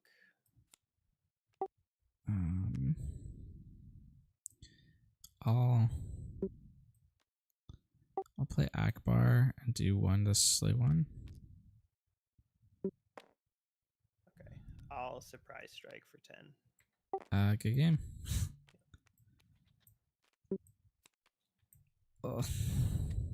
Maybe I should have like waited that round to see if he played the fire spray and then looked it. But I had no way to bluff it.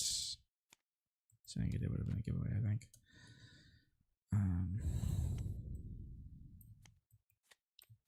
Definitely pulling these in. I think we pull in the home ones also.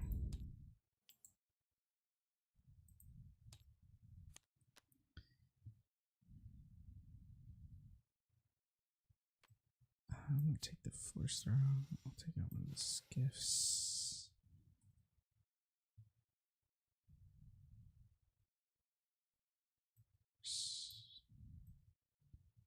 Arc.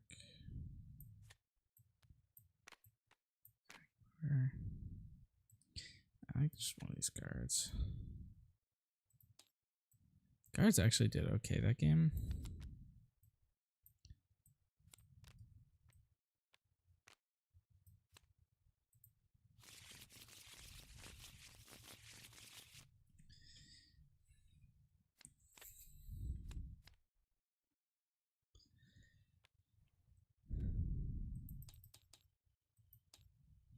But fire spray is just too good, man.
right, good luck. Here's on.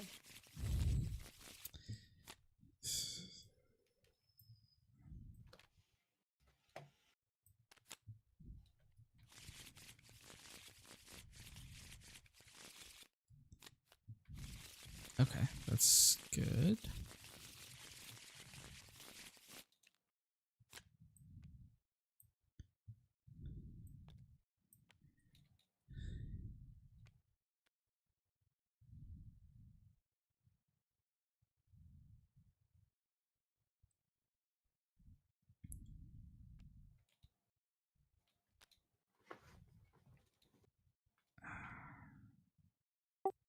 Dispatcher. ECL Greedo is actually hurts real bad here. ECL in a probe droid. Yeah.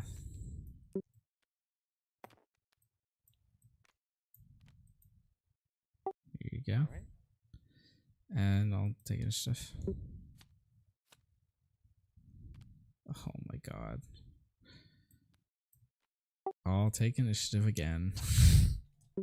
All right. I'll come in for 3. Play a stealth block guard I and pass. should have definitely kept that resupply.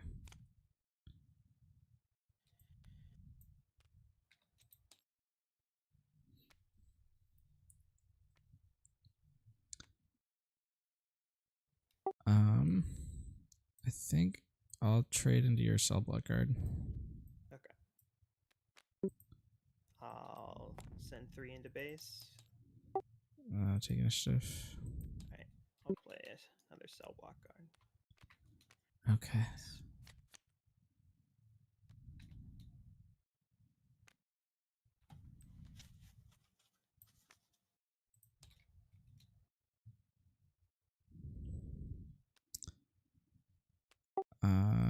Yoda. Sorry, it's not letting me grab it. There we go.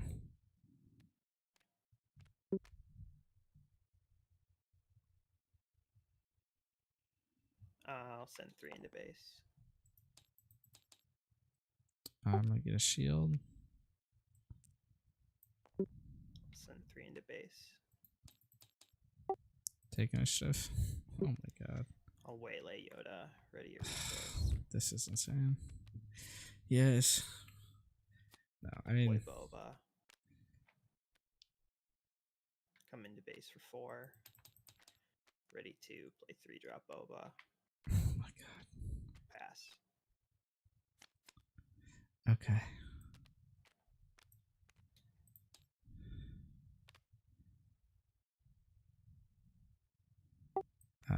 Obi. Alright, I've got the waylay. I think that's just game 7, 8, 9, 10, 11, 12. Yeah, no way.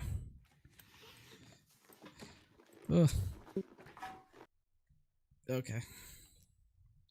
I mean, yeah, I think that I can be favored into Boba, but just waylay after waylay is annoying. And then I totally misplayed by not. It was in resourcing. Like I had a resupply in my open, and was like, "There's no way he'll ECL and kill my guy, right?" So I don't need to keep a 3-drop. Yeah. My hand didn't have ramp, so I needed to use the ECL to stop you from getting a 4 out early. Yeah. Well, good game. Yeah. Good luck in the top 4. Thanks.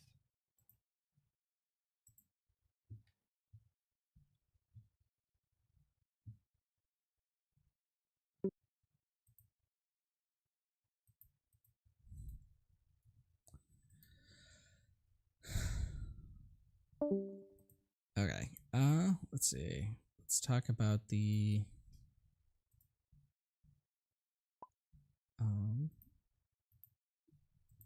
top 4 or top 8. So there's me. I just lost to Astrotech, who was on Boba. We have PoisonIvey on Mono Boba versus Mono Tarkin.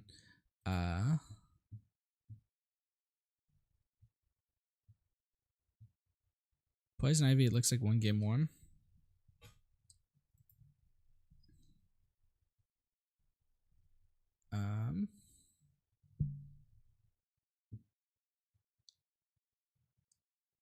in that game, let's see. I think Poem is streaming that still. Tower number 9 is streaming Hipo and Jrod on Twitch, and Gandorg is streaming Thork versus Yakos. So that's Vader versus Sabine, Boba versus Krennic. Let me see if I can join Tower. I'm pretty quiet on your end. I don't know if you can turn me up. Someone messaged me. I have you maxed out, unfortunately. All right. You guys mind if I join you? You know what? Maybe I can amplify you in No, I have you at 200% volume in Discord also. Rebel Traitor is, I think, joining in here. How's it going, Rebel Traitor? Good. I just lost a really quick 2-0 to this Boba green deck, so excited to see if Hipo can do any better than I can. This is the stream of all the people that got knocked out. Okay, so this is still game 1, but they did start a fair bit late thanks to a long initial round. Looks like a Vader is being played to match Jrod's Vader. Hipo is playing Vader as well. I looked over for a moment and saw like 10 cards in Hipo's hand and was like, what is happening? Oh, and Hipo has the Death Trooper. Death Trooper from this ability. So Darth Vader commanding the First Legion. When played, search the top 10 cards of your deck for any number of villainy units with combined cost 3 or less and play each of them for free. Getting a Death Trooper with that is honestly some really strong synergy. So there's one more fix we can try. If you turn up your desktop input on OBS. Yeah, I have desktop input maxed, and I have your audio at 200%. I don't know what it is. All right. You could try. You could try turning your own volume down, Tower.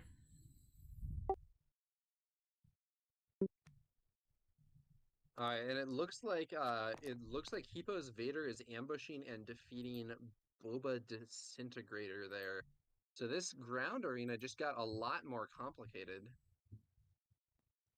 Krennic looks like he's kind of running away with this one a little bit. He certainly seems to have a very strong advantage in the ground arena. We'll see what happens in space. But what do you do here? Do you try to even the board, or do you, if you're Jrod, or do you just go for the face with Vader or whatever and just hope to draw Fett's Fire Spray? Or I think I can face because he could do 8 and like just hope to like Fire Spray Surprise Strike or something. I mean, yeah. Why did Boba take damage there? Wouldn't he have one shot the Death Trooper? It was ready. So he wanted to kill the yeah. one. Yeah, he killed the readied one. I think he was worried maybe about Krennic plus that Death Trooper swinging into his Vader. Not sure. Okay, so Vader does end up going face, and Hipo uses Krennic to defeat that Boba that was ambushed in. I don't think that was the highest value energy conversion lab play from Jrod, honestly. I think he had some maybe better options earlier, especially with Rook.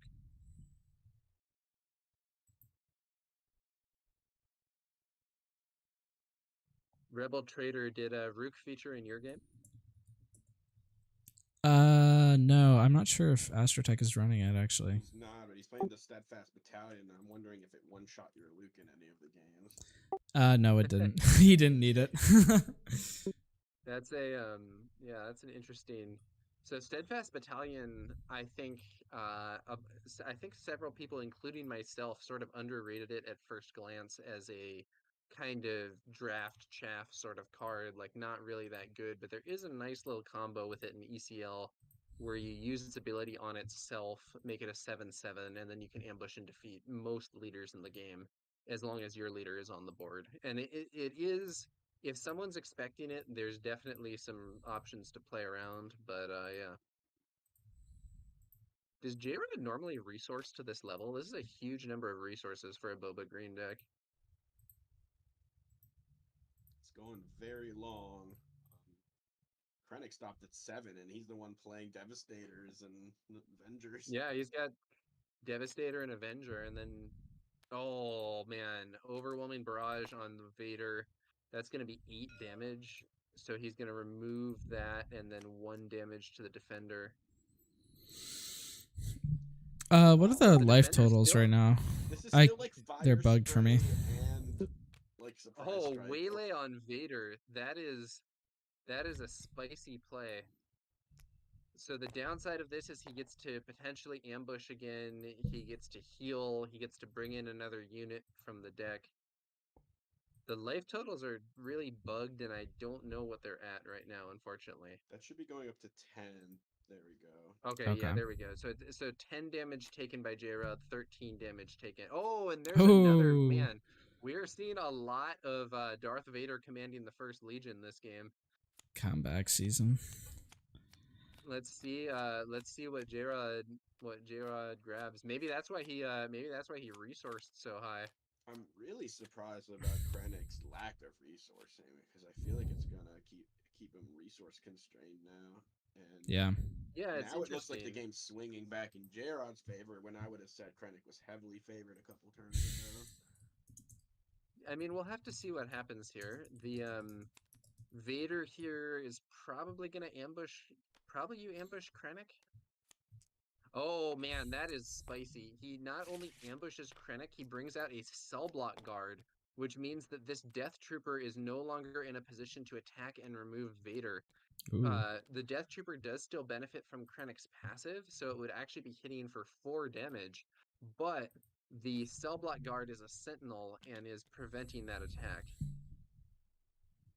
We want to keep in mind, too, that Krennic should have 2 more life this game, and 2 more damage should be on Jrod's base if he remembered to attack. Oh, good point Krennic from that forgotten turn. attack. So I'm going to keep tabs on that. He passed. Will that be a critical mistake? It could be. Yeah, okay. Seasoned Shore Trooper on the board here. We are well past the phase where this unit's buff is activated, so being a 2-cost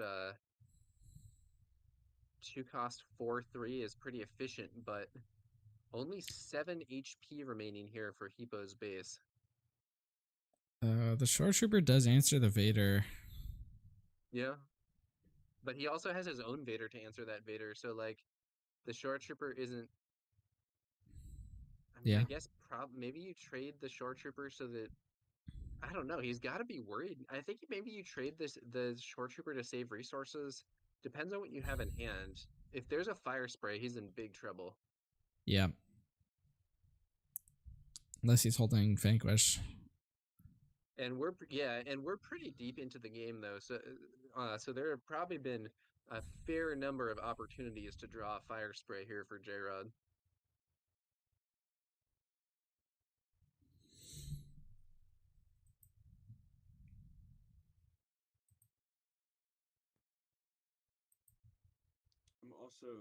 I've been told that Rebel is also very quiet, so maybe in between their games we can see if we can troubleshoot something.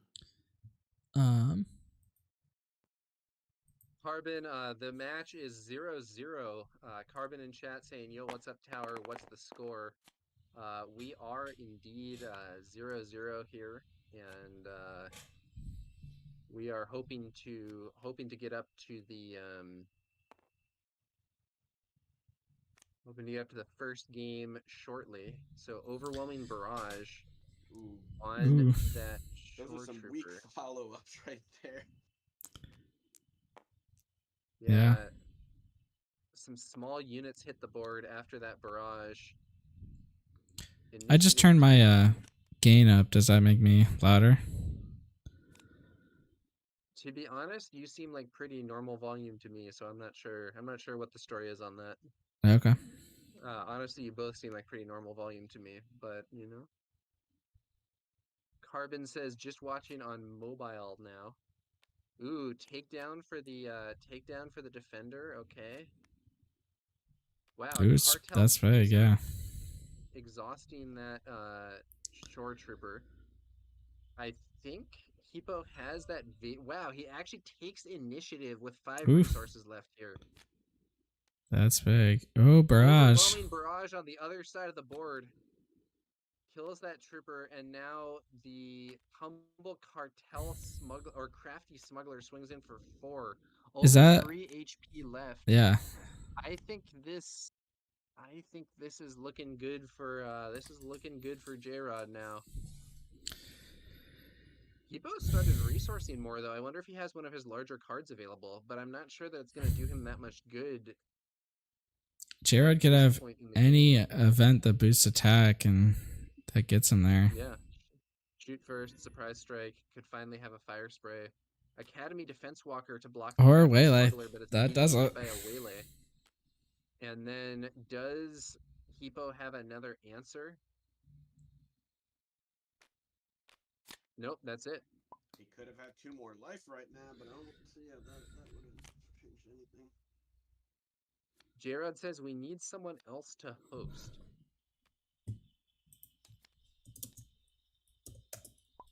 I can host.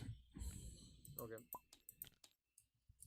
So, is Hipo gonna pass host to you, or are we gonna make a new server, or what? There's a way to transfer host. Yeah, but it crashes the game though. Yeah, I'm just gonna make a new one.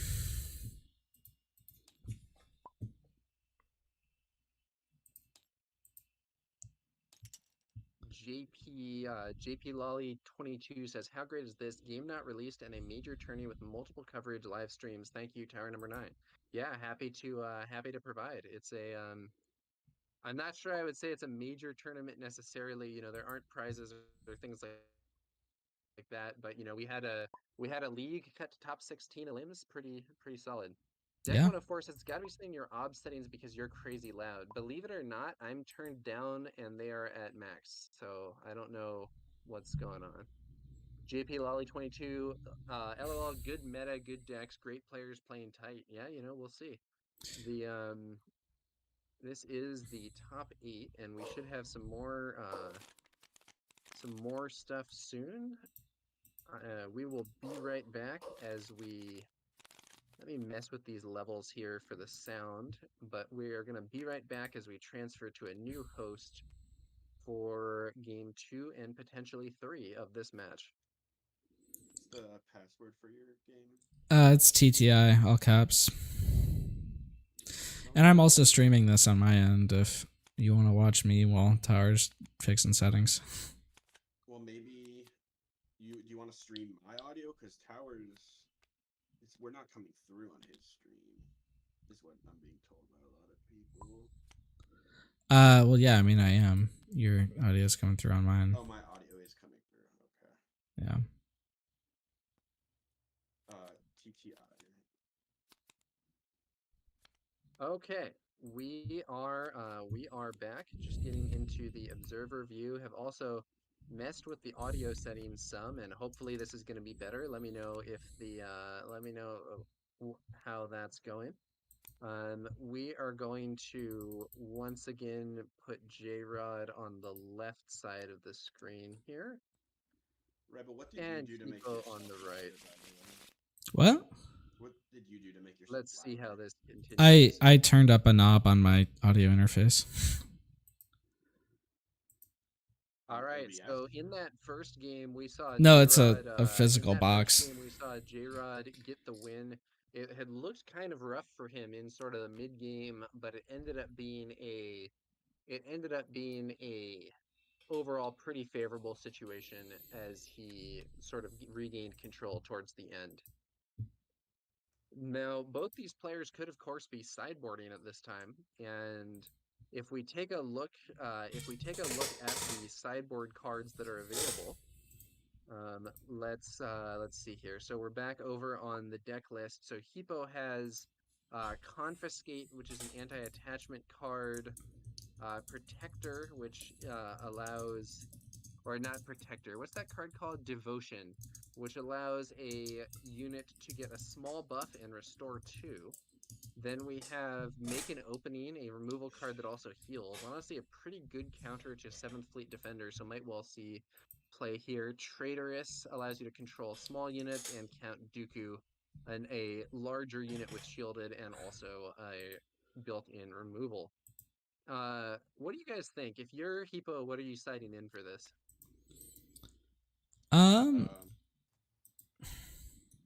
Let me pull up his list. His sideboard is weird. I think I'm probably bringing in the Dooku's because you expect the game to go a bit longer. I don't know if I bring in anything else. Actually, the making openings might be decent because of the number of 2 health units that 7th Fleet Smuggler. I'm not sure if he's on Viper Probe Droid, but I'm probably cutting Consortium Star Vipers. They're pretty. Yeah. Yeah, they're not really for this matchup. They don't really. I mean, I don't know. I guess they're good against like a Cartel Spacer, but like they're really more a card that you want to play against those A-Wings from Rebel Aggro or whatever. Yeah. I'd cut those 3, and then probably one of the 2 drops just to trim a little there, and just play the 2 Dooku's and 2 making openings and be done. Maybe the Traitor is 2. If you're Jrod, do you bring in Change of Heart for this? Probably at least one. I bring in the Steadfast Italians. They one-shot Krennic. Okay. Well, we have we'll see what exactly happens here. We're going to go back to the game, and we have a kind of amusing mirrored beginning here with both players playing Seasoned Shore Trooper.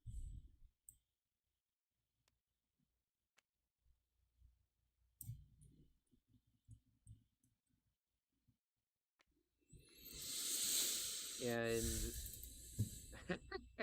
here on turn 2, the turn begins with both Seasoned Shore Troopers hitting the opponent's base. Then Hipo plays a resupply, and we then see the 7th Fleet Defender hitting the board for Jrod. This is a perfect moment to talk about Tower. You wrote an article about it. Who's the beatdown? If you look at this opening, like these decks usually can play either role, but at this point in the game, on turn 2, we had Hipo took a slower opening with the resupply, and then Jrod took a more aggressive one. So Jrod has sort of slotted himself into that beatdown role at this point. Yeah, and that kind of makes sense. I do think Hipo's deck is more suited to playing control in terms of Krennic is a healing, is a leader with those healing abilities, and he has some of those later game units. So I think he's, sort of poised to play that. We see a takedown for the 7th Fleet Defender. Krennic deploys, but is immediately exhausted for not just this round, but next round as well, thanks to No Good to Me Dead. And those Seasoned Shore Troopers each hit the opponent's base for 2.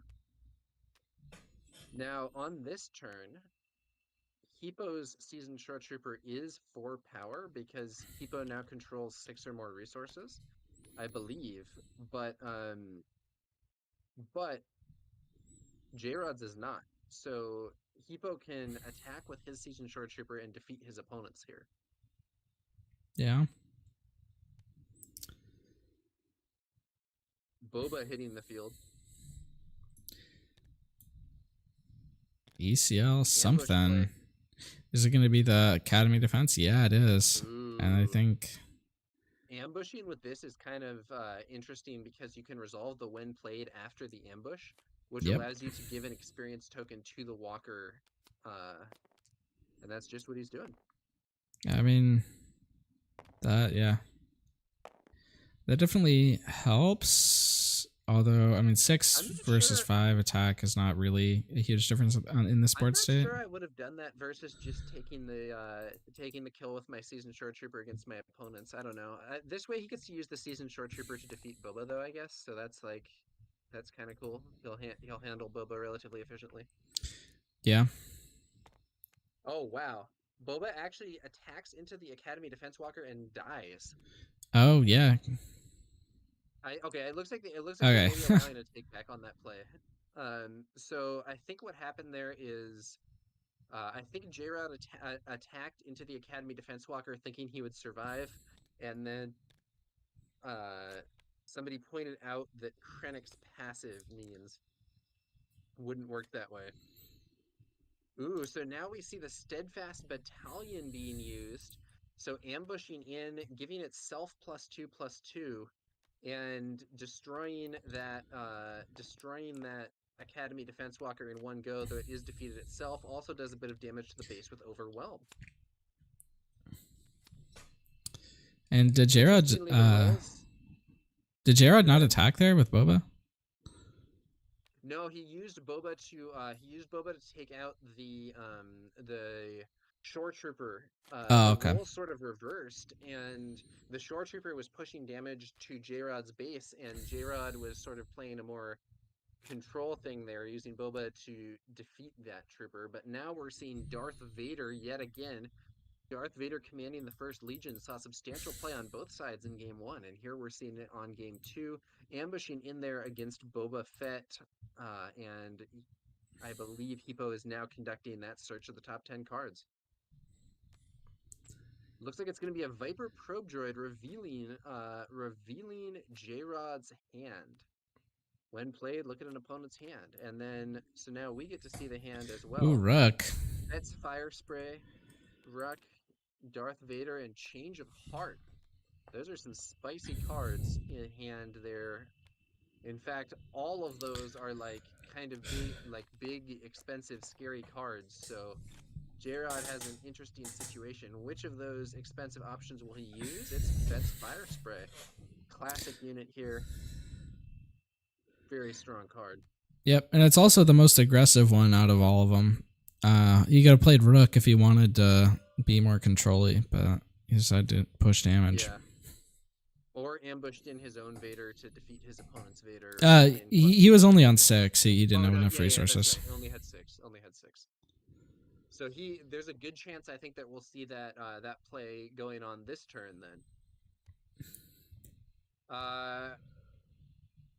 Okay, so in chat, some people are pointing out that they may have missed the Overwhelm damage. I believe there's non-interference for streamers in this tournament, so we are not gonna step in for that, unfortunately.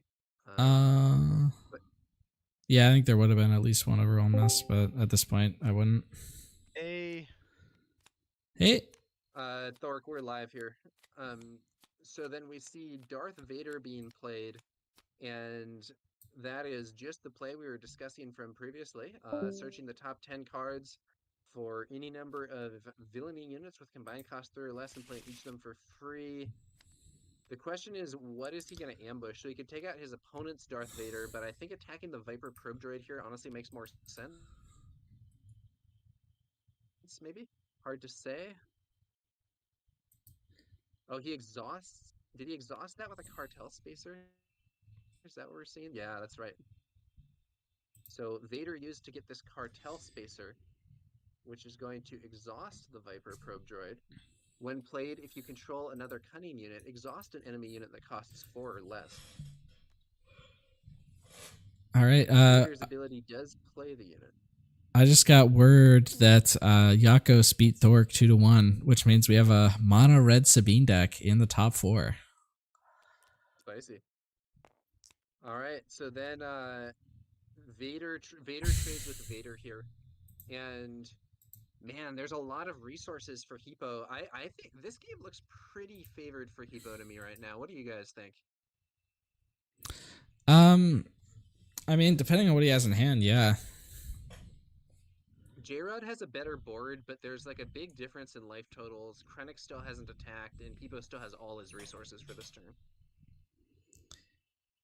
On the other hand, Fett's Fire Spray hasn't attacked yet this turn either, so that's probably going to be a good chunk of damage to the base, unless we see, I guess, Vanquish would be the only real thing that can kill it here. Barrage wouldn't get enough damage with this setup. Hipo still needs to find something that can actually close it out. Like, he does look like he's in a pretty strong position, but never say never. I do think that he's now... we mentioned earlier that Hipo is sort of tends to be maybe the control based on the start of this game, but I think the roles have kind of reversed, and Hipo seems to be racing rather than clearing that Vader, and focused on maybe trying to end the game quickly. And there's Count Dooku to clear out Vader.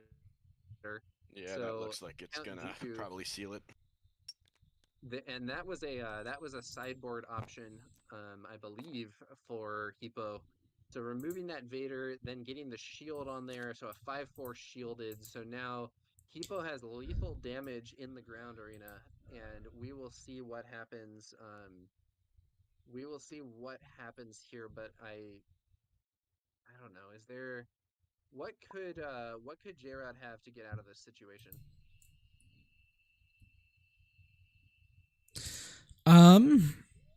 I mean, like Waylay would be big. Change of Heart would be big. Yep, there we go. That's a big one. So now there is 12 damage on Jrod's side of the board, which is not quite lethal, but if he has 2 resources for a surprise strike, it's lethal. However, if Krennic gets to attack and restore 2, that will get him out of range. Yeah, actually, if Hipo just attacks with Krennic, he puts Jrod's base on 20 life and heals 2. And then he doesn't attack. He can just claim from there, right? Yeah, and win the game with that Dooku. Oh, but he attacked with Viper Probe. He attacks with the droid instead, and now no good to me dead, exhausting Krennic. But Boba Fett now is exhausted out, so I don't think it's gonna matter, right? He's only got 12. Yeah. Right, because he used those 2 resources there, it's not going to be a surprise strike, so he doesn't have lethal this turn, and Count Dooku presumably wins the game next turn. Honestly, Jrod, or honestly, Hipo could probably just claim here and win the game. Yeah.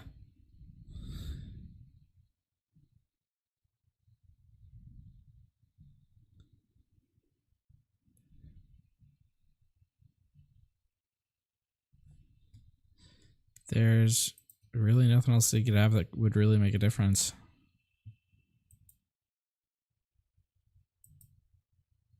Is it?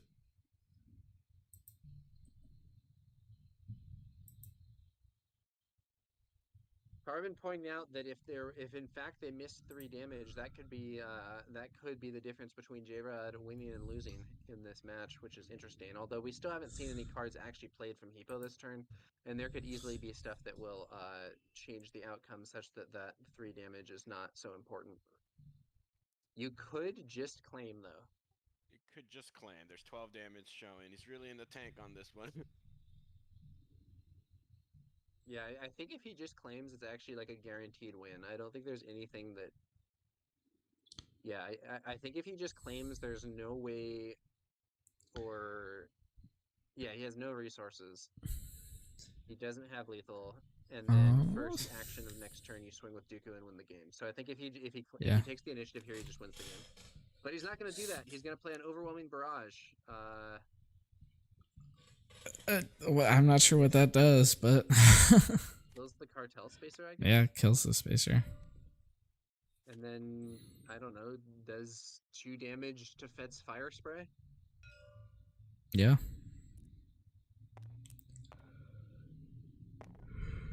Dooku hits the base for 5. You can just claim. Okay, now he takes the initiative, and that's game. Yep. And they see it. And so 1-1. We're gonna go to game 3. Can we get another? I changed a couple settings, so I want to see if maybe my sound's coming in a little better. Yeah. Yeah, it is. Seem louder to me now. Not sure what exactly you changed. Someone in the chat said better to me. Okay. All right. So I changed some input settings in my PC. Cool. It was not your fault, Tower.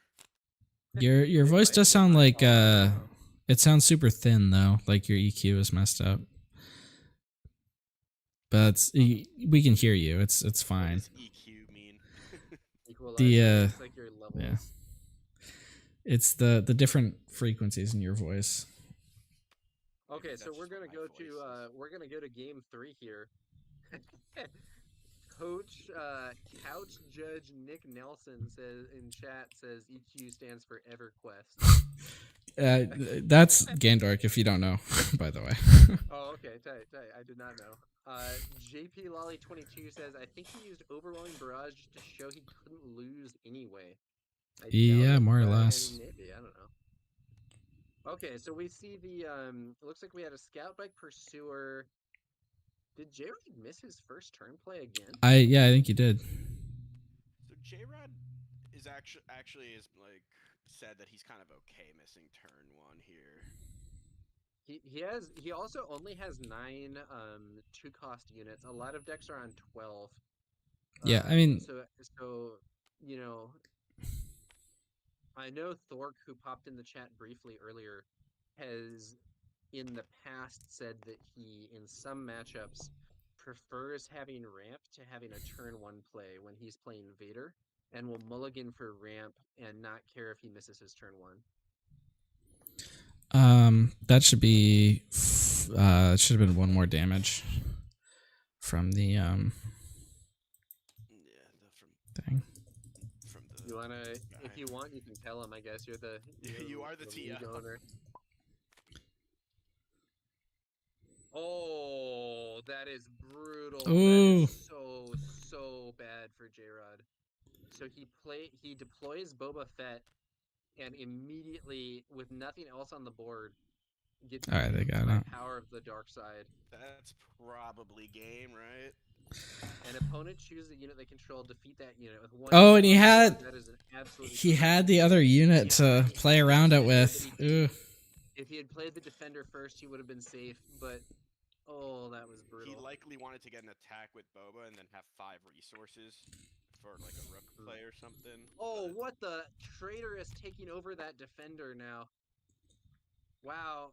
Oh man, and we see Fett's Fire Spray, but honestly, Fett's Fire Spray is really bad into Traitorous Defender, because now Hipo can hit the Fire Spray here, just lose the shield, and if he wants, he can just take the initiative now and first action next turn, kill the Fire Spray with the Defender before it gets to attack. But he's going to make another attack. Okay with the 4 and then deploying Krennic and another 2. Krennic, another 2, and you heal. Oh yeah. Man, this is not looking like Jrod's game. Like this one has been, it hasn't been going as long as some of those others, but there have been some crushingly bad plays. Not like bad plays in the sense of like, oh, you misplayed it, but like just plays with a very bad overall effect for Jrod here. I mean, Jrod did misplay there. Like he should have played the 7th Fleet before Boba. Yeah, for sure. Into a villain blue deck, you can't deploy your leader into 3 open resources, and he likely will never do that again. Yeah. So you can do it, but only if you have other units on the board. Oh yeah, I mean, yeah. That's what I meant. Like into an empty board, you don't deploy. Yeah. That Power of the Dark Side was harsh. Defeating a 7 HP leader for 3 resources is pretty brutal. I know we were talking a little bit about the 2-drop thing, but I think both myself and Rebel were also only on 9 turn 1 plays in our matchup. I'm pretty sure, yeah. And I actually sided out 3 of them. Yeah, I sided out a lot of mine also. Yeah, because didn't you say you were gonna? Were you guys command Luke Mirror? And didn't you say you would mulligan for Dispatcher anyway? So yeah, it's interesting. Yep. Okay, so Vader takes out that Scout Bike and plays a Cell Block Guard from those top 10. A Death Trooper hits the field. Oh, he could ambush this Death Trooper. Is he gonna do it? No. I don't think he is. I think I would have killed the Cell Block Guard. You can get 5 damage in. Yeah. Yeah, I mean, you could kill this. You could kill the Cell Block Guard, and then have Krennic free to attack the base, or to finish the job with defeating Vader.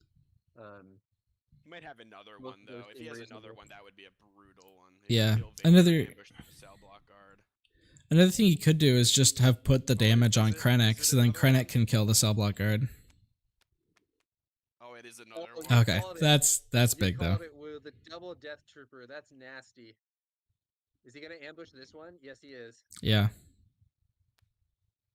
So the 2 damage kills there, the attack kills the Death Trooper, and the Cell Block Guard, and now Krennic is free to hit the base for 2, heal for 2, and then I think we're going to see that Defender trade with Fett's Fire Spray. Or no, honestly, don't you just go face for base. Yeah, just go for the base, whatever. Like at this point, Hipo is the beatdown, yeah. And Jrod needs to, so the only thing is it does mean that like Jrod could draw Barrage, right? Yeah. So like there is that. Oh, Okay. Consortium Star Viper showing up with an ambush and restoring 2. So Consortium Star Viper, while you have the initiative, it has restore 2. That actually coming in handy a bit here. But I don't know that it's going to be enough for Jrod. Ooh, that's big. The fire spray, brutal, and looks like Jrod That's scooped. it. That's going to be a win for Hipo. So at least one of these Bobas did not make it to the top 4. Do we know the? I know the results from the Thork matchup. But Astrotech beat me, so. What about the Poem v Ivy? PoisonIvey, I think. PoisonIvey won game 1. I know. I don't know where they're at right now. I think Poem's streaming up. Yeah, they're still it looks like they're still in the chat, so it could be ongoing. Yeah, so let's switch back to the lists here. So we know the top bracket is going to be Hipo versus Yakos. So that's Hipo versus Yakos. Okay, so let's take a look at the that's a European mirror. Matchup here. The finals is going to be a European versus an American at this point. We know that because Astrotech, Ivy, and Poem are all Americans. Okay, so then, so we have the Yakos is playing Sabine double red. I actually played against Yakos and was defeated 1-2 in a cool match that I will have probably uploaded on my YouTube channel later today. So that was a fun one, and I thought it was pretty close. The aggression Sabine though has some interesting tricks, and maybe some stuff that can catch people off guard. I know that there was one turn where I got wrecked by something that you don't see in other decks, and I was not playing around it.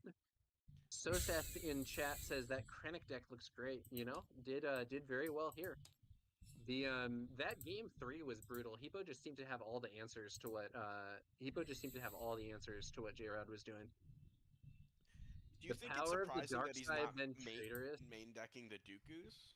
I think most Krennic lists I've seen have the Dooku's in the main deck, but he did sideboard.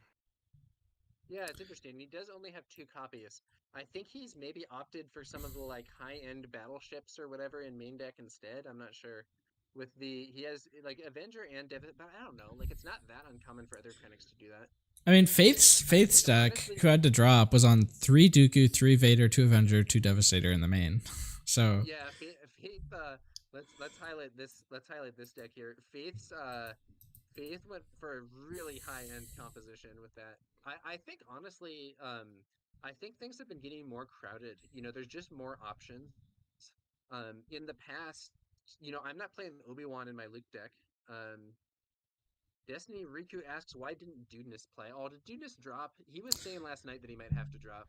Yeah, he did have to drop. I think a lot of these lists might need to start testing just like playing the 9/2 drops, especially these blue villain lists that have Power of the Dark Side. There's like really nothing wrong with just like claiming turn 1 and using Power of the Dark Side. Hey, I have a thing. So like game 2, everyone in here missed 3 Overwhelm, and I think it gives me exact lethal. It didn't, because he had the barrage. Because he had the. Saw it, we just didn't. Because he had the barrage, he would have killed your Cartel Spacer, which would have made it. I also can off. play differently too. Like I don't know. Like if you guys saw it, then why wouldn't you let us know? Because like let me know about the scalp like miss, right? Like I don't know. I don't think we saw it until like way after, and we weren't sure. So. Ability, so like damage matters, right? Like I don't know. My understanding was that we had streamer non-intervention for this event, but I could be wrong. I might be getting it mixed up with the other event that is also called Take the Initiative, the one run by. No, I mean for this, I said streamer should intervene if there's an illegal play, and if we just missed it, we missed it. Oh, you said you should intervene. Like, yeah. Yeah, I don't know. Okay, that was absolutely. Because I also had shoot first in my hand too, like so it could have absolutely changed a lot of what I did. don't know. Yeah, we should intervene there, man. Sorry, I got mixed up with the rules from the other event. Just wanted to point that out. It just kind of feels crappy after playing like shit and losing, and then having to hear that I missed that as well. Like, I don't know. Okay. It did come up in chat, but unfortunately, it was also somewhat after, so I wasn't even entirely sure that it had been missed. Yeah, there were several people in the chat, so it did seem likely. Sorry about that, man. Yeah, I don't think you did anything wrong. Yeah, I think I should write out some more clarifications about the intervention policy. Yeah, it's kind of an odd one. I personally prefer streamer intervention. Yeah, I do too. Because I think that it makes the I would prefer to just stream people playing like the game correctly. You know what I mean? Especially for a game that isn't out yet, where we want to make sure people learn. We want to make sure people learn how to do things properly. Yeah, but I also want to avoid situations like that where we miss something and they're like, "Oh, you should have intervened." Yeah. I personally think intervention is better. But I do also know that there have been some people in other games or events that have been concerned about streamer intervention because it means that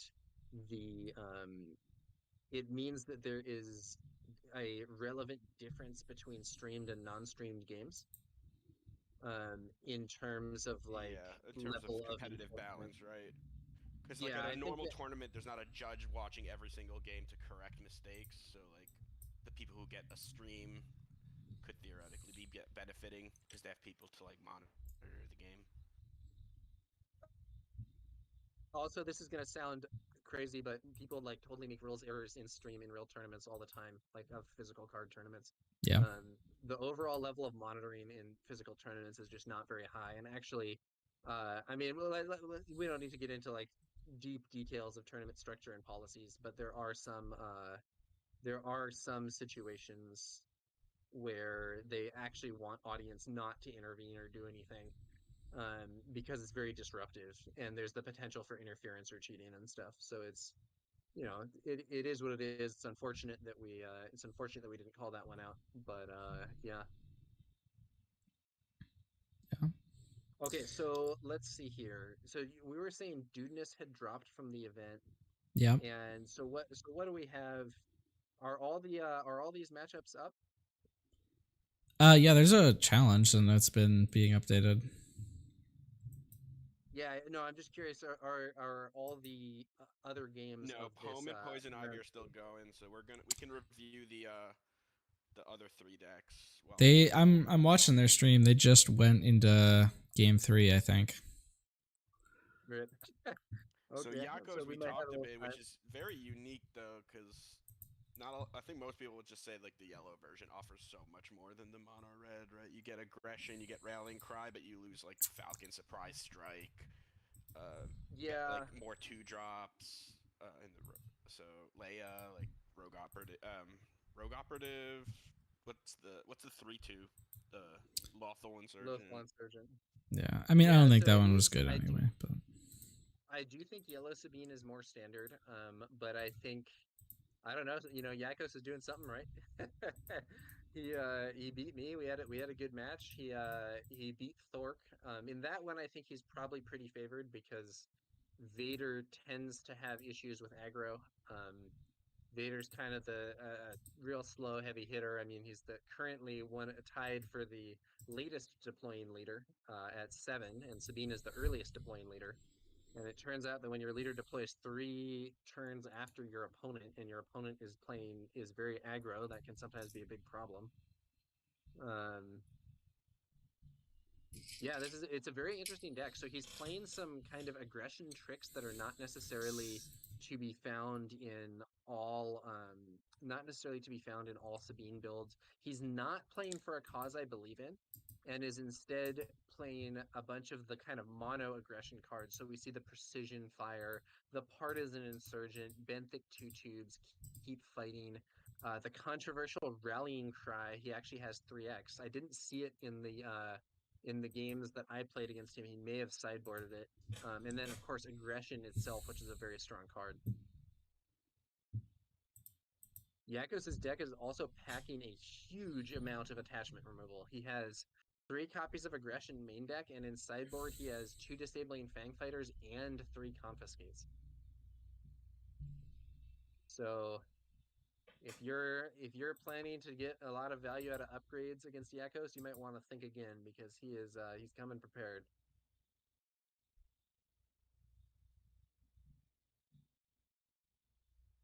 So then Yakos so Yakos is Yakos playing Hipo? Is that what we're saying here? Yep. Are they gonna just start doing that? Should we like go over and stream that? What's going on with that game? Yeah, it looks like probably they're in the voice channel together, and Hipo has a table up. Okay, I'm gonna jump over and check that and see if we can get that round going. Cool. I will be right back, guys. See if we can get another round here on stream. What were the other lists going on? We've got Astrotech on Boba, and then the winner of the poem game. Again.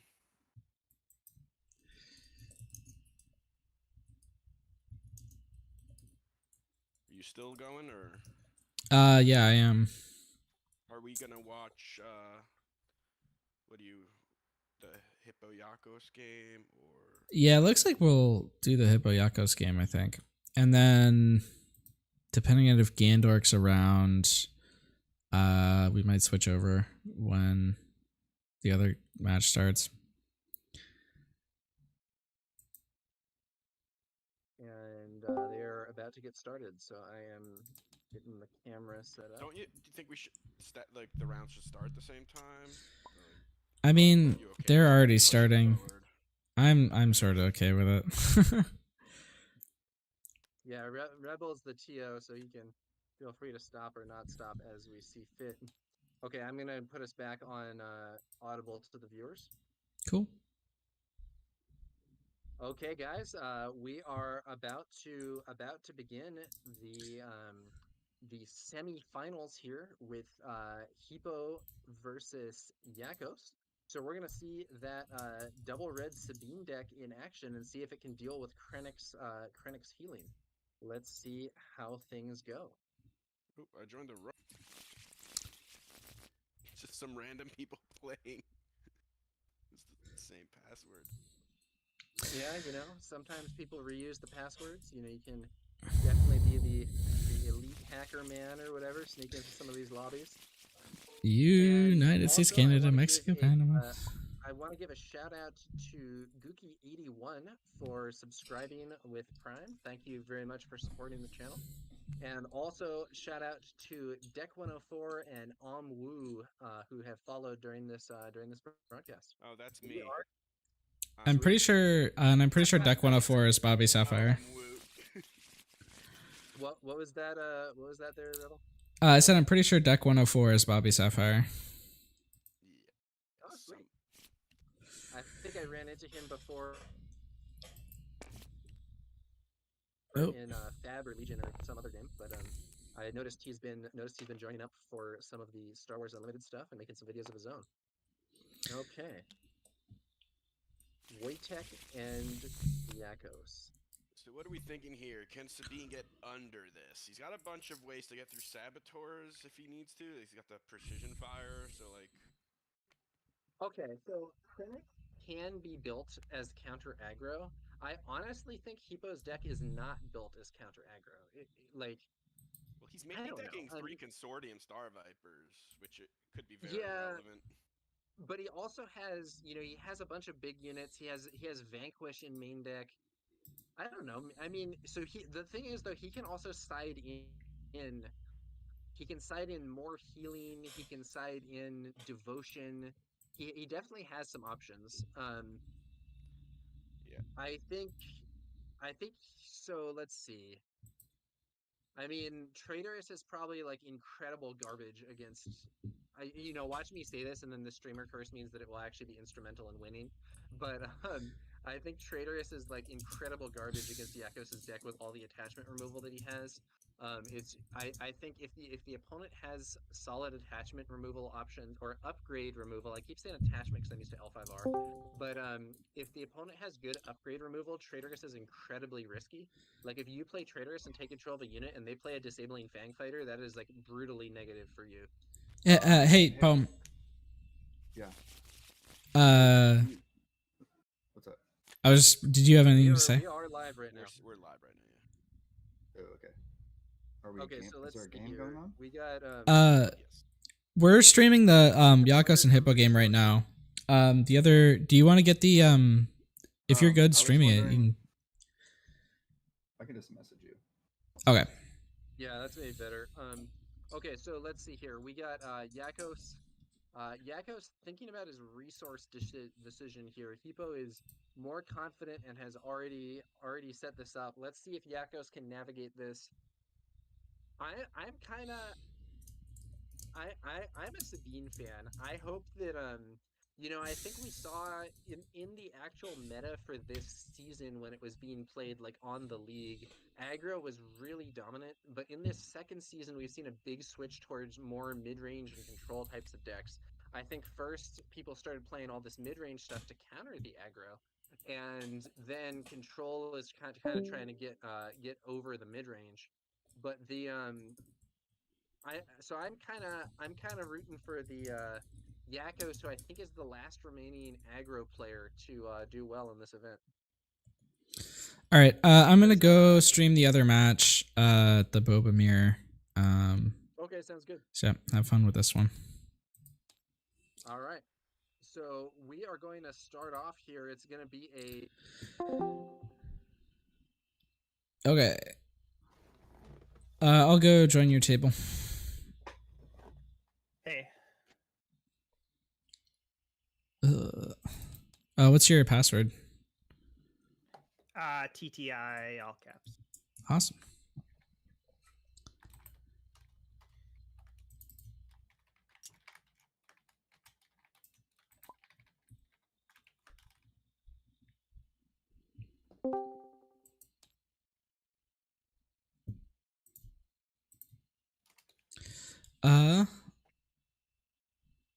All right. Are you guys? Do you guys want to keep your hands private?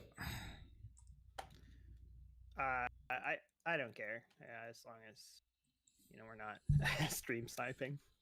All right. So. Ivy, are you good with me having hand knowledge on stream?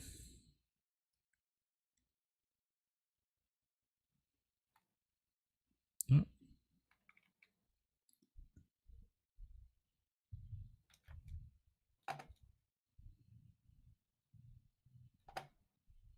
Looks like Ivy's muted. Yeah.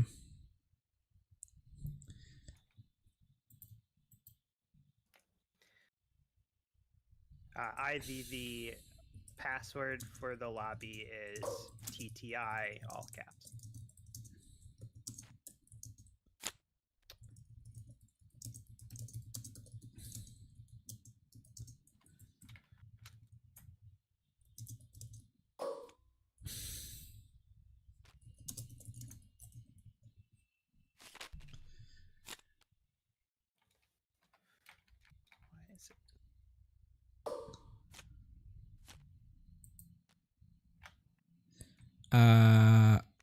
All right, I'm gonna go hop into another table. If Ivy says he's okay with it, just make me black. Hi, I'm here.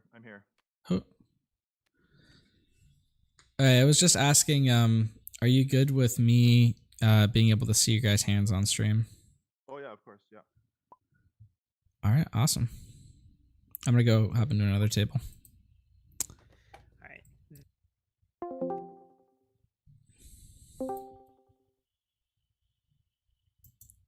Hello. Hey. It's the password for I'm doing the Astrotech and PoisonIvey game. Their password is TTI, all caps. And let's see. I have their hands, so I'll stream into Discord so you can see it.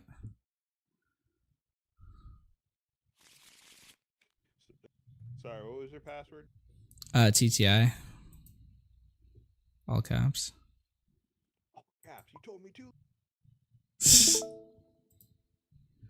You can also just watch on the Discord stream.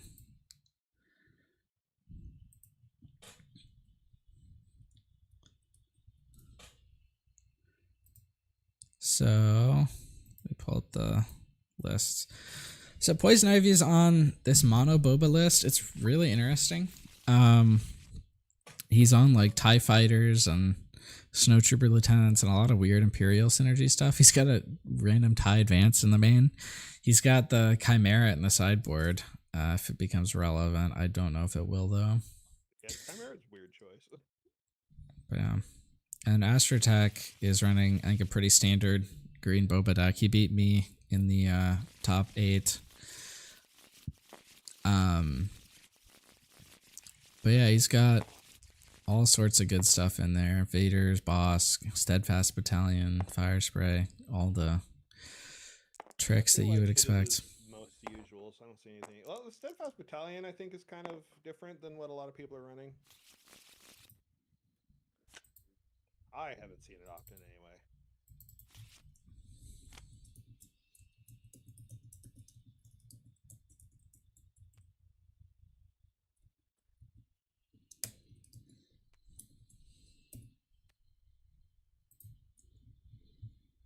Yeah, I think there were just a lot of people in general running Steadfast Battalion, not just in Boba today.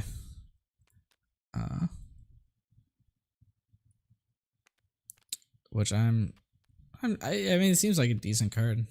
Let's see.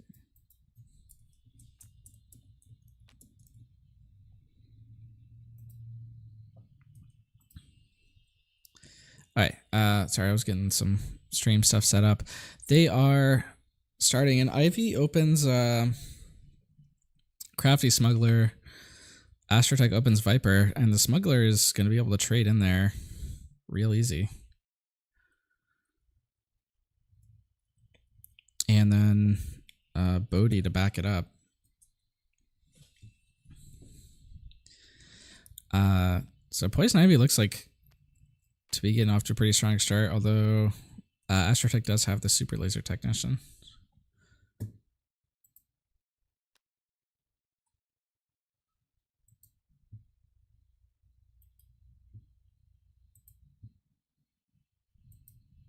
Oh, did Ivy just attack base? I don't know why he would do that.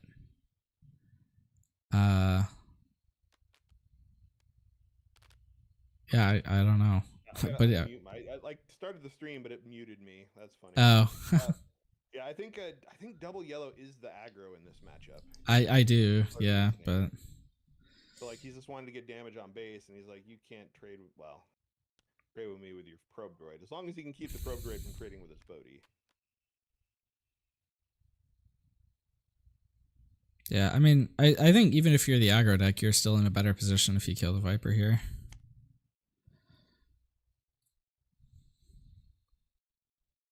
I mean, he has a cunning in hand, so like he's aiming for that like real big swing turn. I guess, yeah.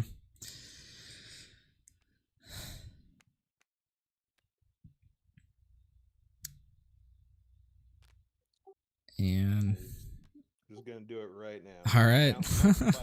Bounce a Viper and give a +4 is interesting. Yeah. Swinging for 9.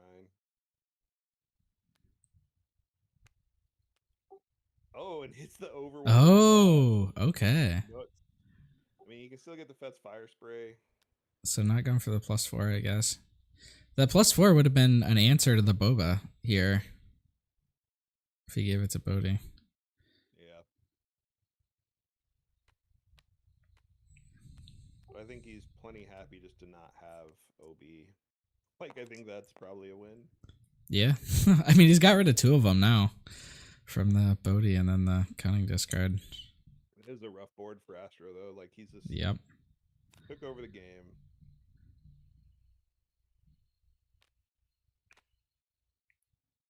Oh, showing the hand for Viper, yeah.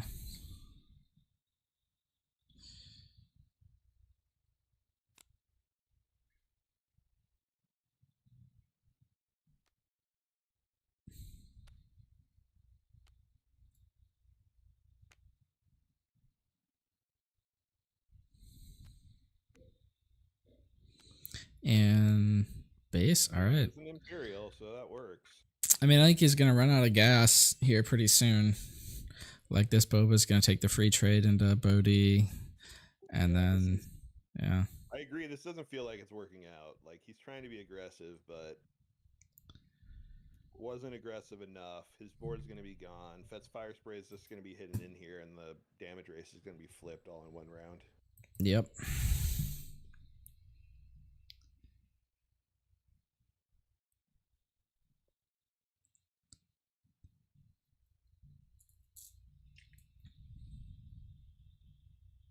I mean, he's debating Waylay versus Boba at this point. I think you probably go Boba. I don't know what Waylay does. Like, he can't Waylay the leader, so putting Viper back in hand or putting the Boba that already was effectual in hand. All right. Yeah, okay.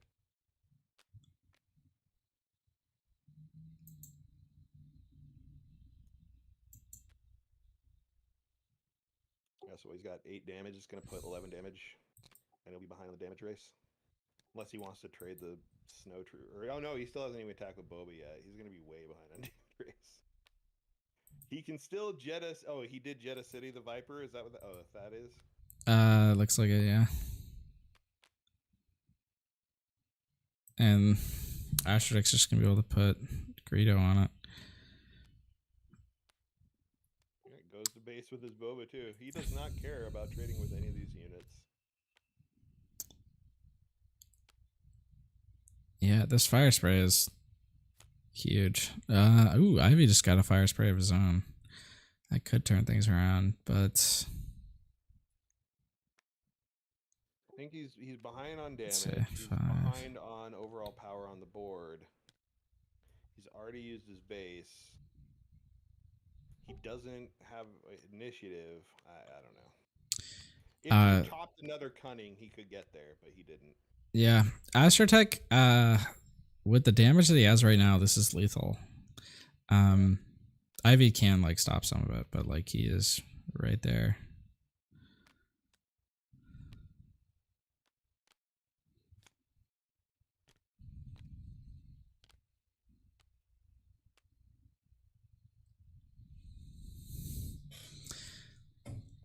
Cartel Spacer can potentially exhaust the fire spray here, but then he doesn't get to play his own fire spray. Cartel Spacer is limited to cost 4 or less. Oh, that's right. Oh yeah, it can only hit Viper, Probe Droid, or Bosk.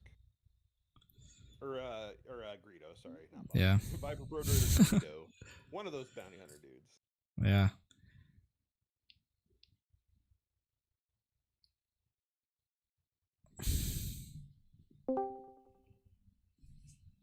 Hey.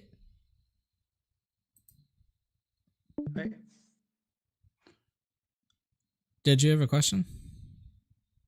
No, I just saw a stream and I want to learn the game, so I thought I can watch, but maybe it's not allowed. So I thought. Yeah. Though I think that we're sort of streaming right now. You can watch the live stream on. We're doing some commentary for a stream, so you can stay in here and like just be muted. That's fine. Or you can watch on YouTube also if you want. Oh, then I watch on YouTube. Thanks. Yeah.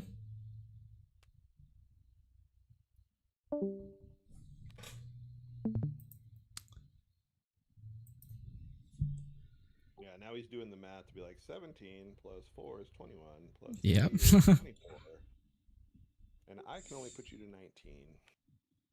He can get the claim first, and I think he still has an out of if he grabs. Yeah, wait, yeah. He can win. Wait, how did this? I got distracted. How he is now? He can draw like, or I don't think he's maining surprise strike. Is he maining shoot first? Shoot first gets him there. Yeah, he does have 3 shoot first in the main. Yeah, there's a scenario where like poison claims first, and like he has outs he can draw that like win him by an action. Yeah. Astrotech also has lethal if he claims and draws shoot surprise strike. Yeah, and poison's looking for cunning or also surprise strike. I think it's Wait, whose action is it? If it's Astrotech's action, I think he should claim. Because either... Stunning, surprise strike. Oh, I guess shoot first, yeah. Either way is 2 actions lethal. Because Astrotech can't win this round. He needs 2 more attacks to get there. That math stays the same if he claims. I don't know if claiming early helps. I think he just puts it and just prays that poison doesn't draw the out. Well, so in the scenario that... I think he just did take initiative, though. In the scenario so in the scenario that he drew the shoot first or the surprise strike, then you lose anyway. No matter if you claim or not. If you claim, you have 2 actions lethal, but you have the potential of drawing surprise strike for 1 action lethal. If you attack first, then you get to you're still at 2 actions lethal. But if you draw the surprise strike and they draw the shoot first, then you win if you claim there. So I think it was right to claim, but he didn't draw the shoot first anyway, so it doesn't matter. Which I don't know. I don't know quite the logic behind this scoop. Before Astro even showed anything. I think it was just like Poison was like, it's gonna take me 2 actions, I scoop. I mean, it would have taken Astro 2 actions also, so he couldn't, and he didn't have the initiative, so. Yeah. Like Poison didn't get his surprise strike. So like he could have attacked in to put him at 24. But then Astrotech had initiative there, so Astro attacks first. So like yeah, he did have the overwhelming. He could have killed. Well, only one thing though off the overwhelming, right? Like he could have done it for 7. Yeah, I don't know. It doesn't matter. It's just you attack with fire spray and then you attack with Boba, and that's lethal. Yes.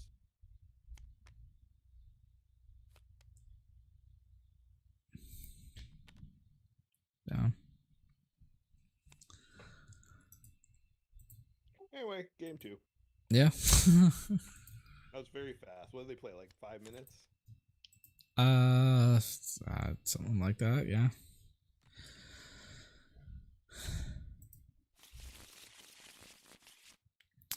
I was saying when I was on the other stream, it's guaranteed to be an American versus European final.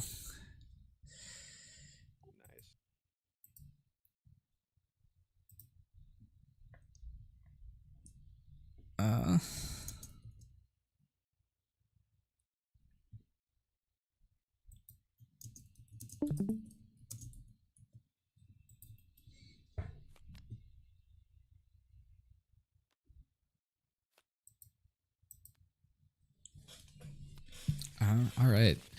Sideboards. It's interesting to me that Ivey is on Surprise Strike in his sideboard. You'd think that would be a main deck card, especially in this like pretty aggressive yellow Boba deck.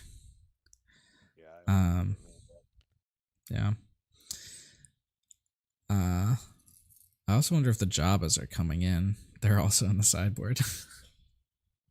I have noticed a lot of people sideboard today, and I've pointed this out in my stream. You don't have to like let your opponent know how much you're sideboarding. I like the technique of put all 10 cards in your deck and then pull 10 out, and then nobody knows how much you sideboarded. Yeah, I do that. Yeah, everybody I've streamed today, like even Astro here, will like pulls the cards out individually and lets people know exactly how much they're sideboarding. It's also good technique if you're trying to learn how to sideboard to do that, because it forces you to reevaluate your deck properly, right? It's like, okay, I got 60 cards and I have to take 10 out. That's a more accurate representation of what's going on than trying to be like, oh, I want these. Cards that are worse for this match. Yeah. Instead of just trying to find like the 4 cards that are best. Yep.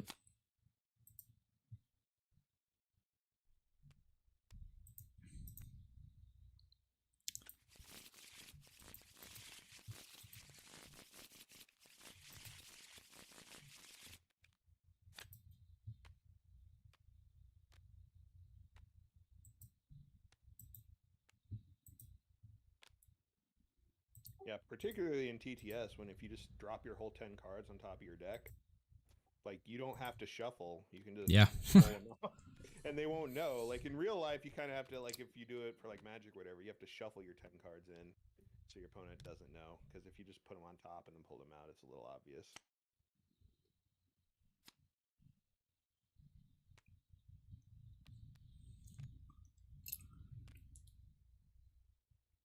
All right, Smuggler into Smuggler. And here I do think it makes sense to go to base. Who won the first round? Astrotech did, the green Boba.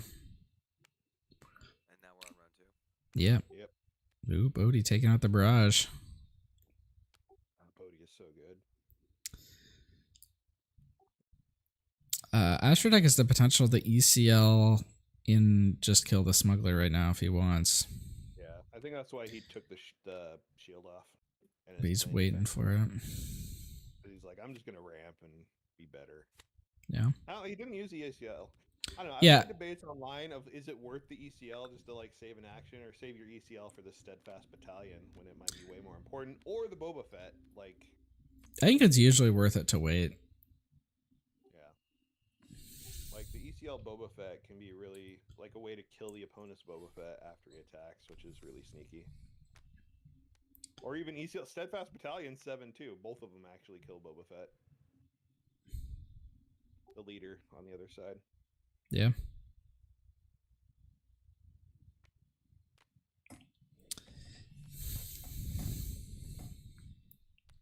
Ooh. That's a big spacer. Yeah, the Snowtrooper Lieutenant for no pumps doesn't feel great. Yeah.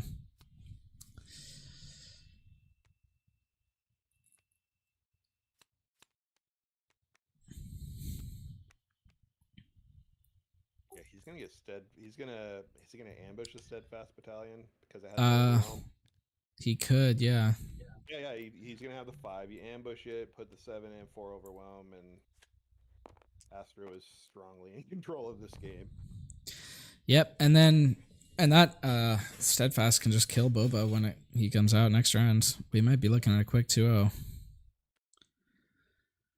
Or just go to base with the 13 damage you have on your side of the board right now. Yeah. End it in a round and an action. Ooh, that's big though. That helps.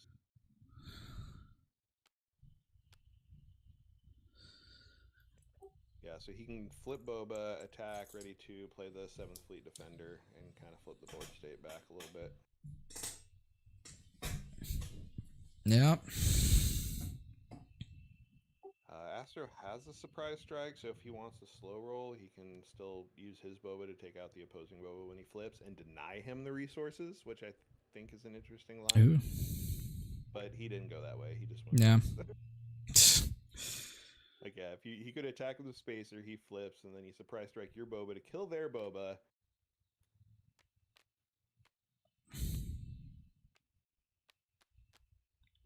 Ooh, interesting. Going with the Boba, not the Steadfast.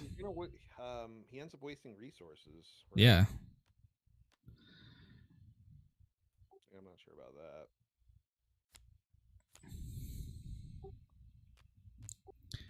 Like, maybe he's afraid of like a waylay or like Cantina bouncers like walking him off of the Steadfast. I don't know. Like, but they can do that with Boba also. True, but he's less of a resource investment if you want to put him back out. Yeah. So, like, waylay or all those bounce effects are really heavy about like how many resources did I spend for the bounce versus how many it cost you to play it back out. And Astrotech actually is going to have lethal here with Surprise Strike. He drew double off the top deck, I think. Or no, I think he already had one of them, but he drew the second. He had the one last round. He just drew the second one. And he's going to use the Jetta on the small Boba, but it's not going to be enough.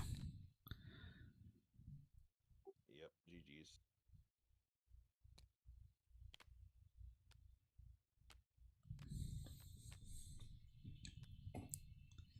Very fast. It's interesting with this game having like hour-long rounds, how like some decks are going to be like, I'm going to be done with all of my games in like 10 minutes and wait for an hour, like 50 minutes for the next match.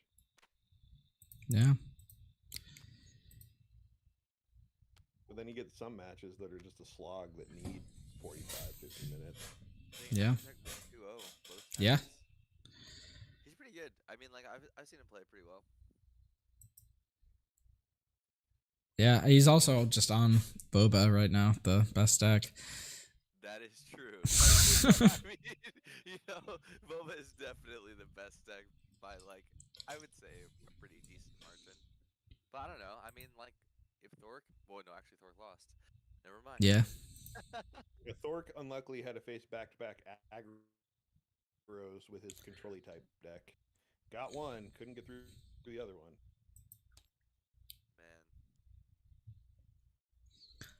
Man. All right, you guys want to go join the other table? Yep. Hey. Astrotech. Congrats. Thanks. Yeah, I had some fortunate draws there. Yeah. I mean, I think you were pretty far ahead anyway. Yeah, but I mean, seeing all three overwhelming barrages, even the two of them got discarded. Yeah. In the first game was pretty good, and drawing into double surprise strike. Yeah. But how are you feeling about the finals? If you could pick an opponent, who would it be? I'd probably rather play against Sabine than Krennic, but I think let me look at Hipo's list. With the Vanquish's main, and I think I would rather play into Sabine. Yeah, I think if I were you, I would as well. Yeah, it looks like a tough matchup. I was into Krennic. I was fortunate to dodge Drosen, and unfortunately due to his family issues. But I think that Krennic represents like the toughest matchup in the bracket. So, hopefully Sabine can squeak it out. But Krennic's got that restore and Consortium's main, and I don't know how that matchup's going so far, but yeah. Well, I was just gonna go check it out if you want to join us for. I think the Tower Number 9 is doing his own commentary, but we can sure have it up. I think their password is just 1234. Okay. All right.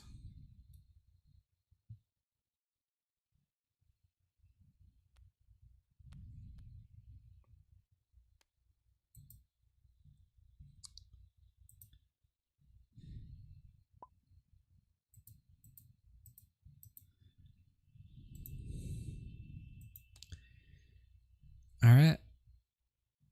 Gander, I don't know if you're still there, but I'm watching. Yep. I'm watching Hipo and Yeah, Yakos. I'm watching it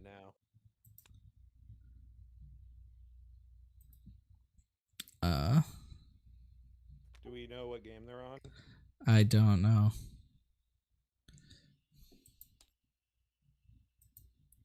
I like this devotion tech versus aggro and Krennic. Yeah, it's great. Spicy. Like, just give me a restore 4. Try to get Yeah. Sabine. I'm hitting 4 every round.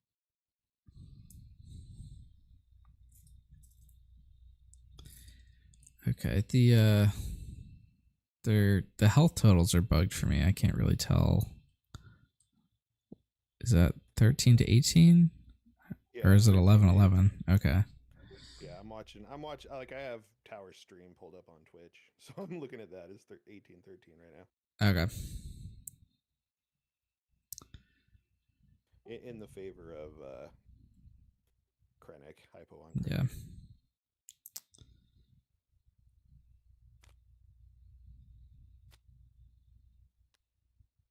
Ooh, aggression.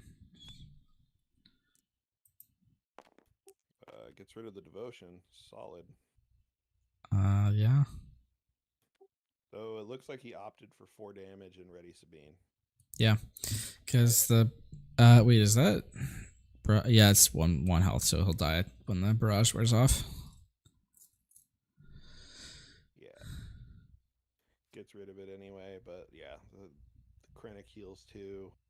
He's going to get 7 more damage in. Put him at 18.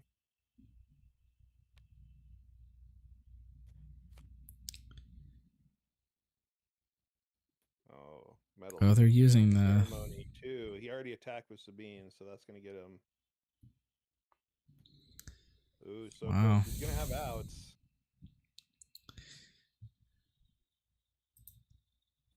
Because, yeah, when the short trooper dies, I don't know. Hipo has nothing that can do 5 in 1 round. Or, no, he's. I forgot this on my match, too. Yakos is on a 30 HP base.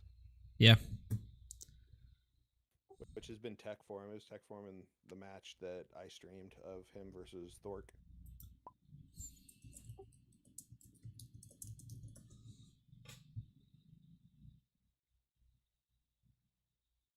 Yeah, that short trooper should totally be dead, right? Like, it's still there. Yeah.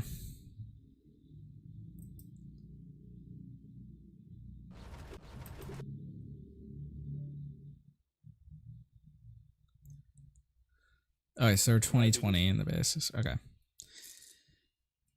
Yeah, they should be tied up at 20. K2SO represents lethal. Actually, both represent lethal because there's 2 XP on Sabine from what I see. So she's 5. That's 5. He can heal 2 with Krennic, but it only saves him an action. And if heroic sacrifice, like there's any number of outs that I think Yakos could have.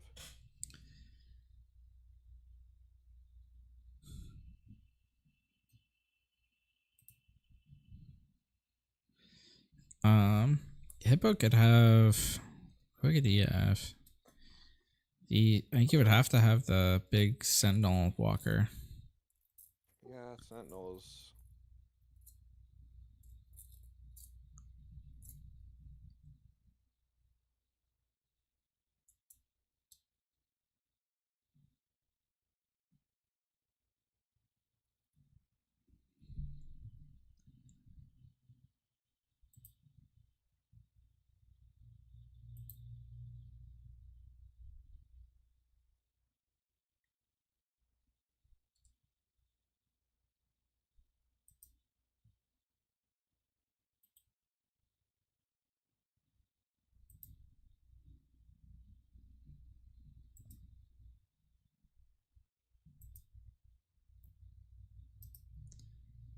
I'm trying to look through his list, like what could possibly be an out. Like Defense Walker isn't terrible. Are they? Why isn't he taking action? Is he AFK? No, maybe he's deep in the tank. I can't tell. I'm not listening to at least Tower's commentary. I'm just watching the stream. Yeah, I'm just in the TTS stream.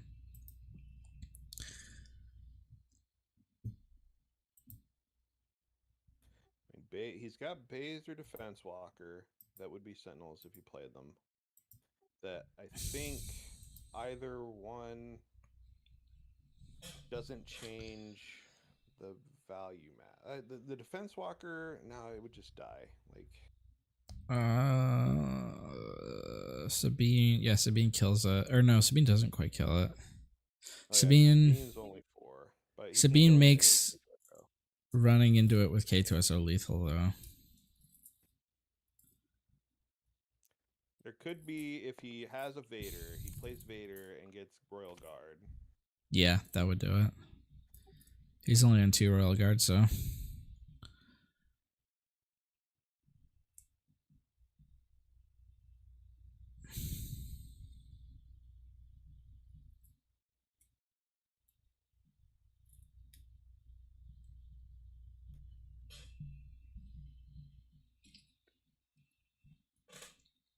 But yeah, you couldn't play Vader first. You'd have to Krennic heal first so he doesn't die.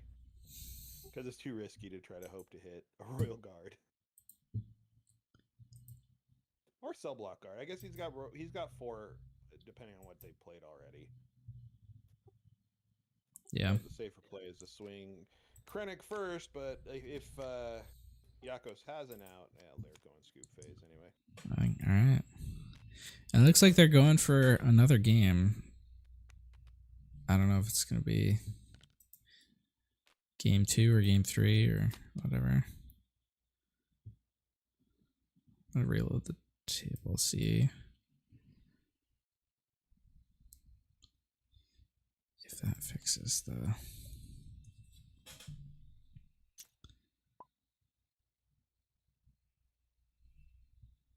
Okay.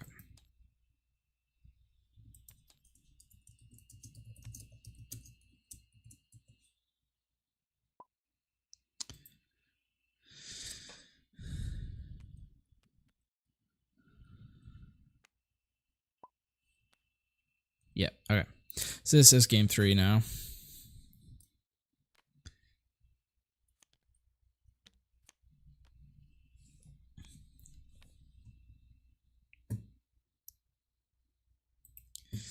I think either matchup in the finals will be interesting. I think there's like an edge to Boba in the aggro match, but it's not a comfortable edge.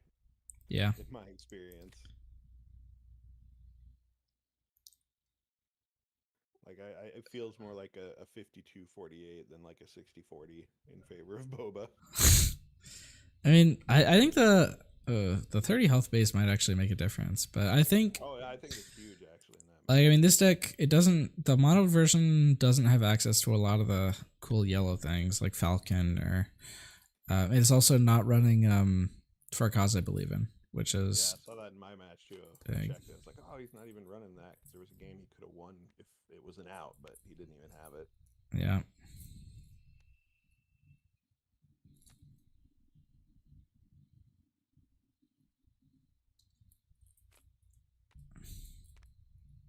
Oh, devotion.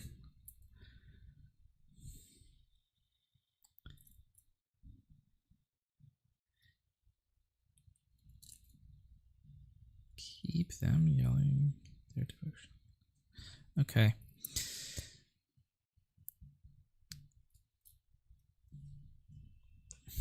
Devotion is a really interesting card that I keep being like, oh man, maybe this would be a decent card to include here, but I never actually do it. We'll see if Hipo can use it to effectiveness I like here. in the aggro matchups. Yeah.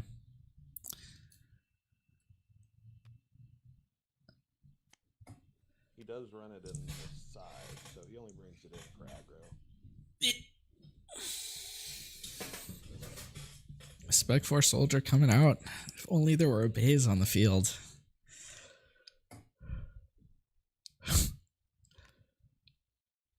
And then there's 3 from the Insurgent.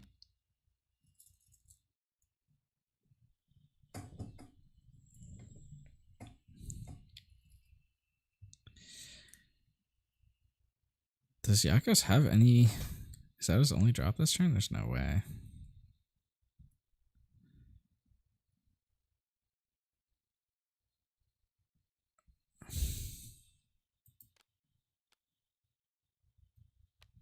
Another Spec Force, okay. All the Spec Force. If Krennic does get Overwhelming Barrage, it can do some work. Yeah.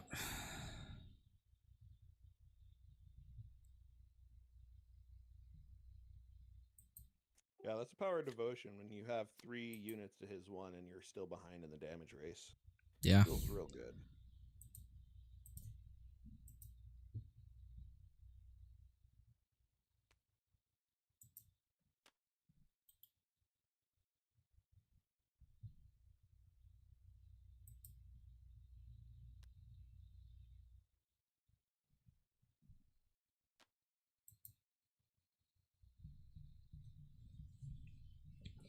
Partisan Insurgent is an interesting card. It's fallen out of most of my aggro lists. Oh, second devotion.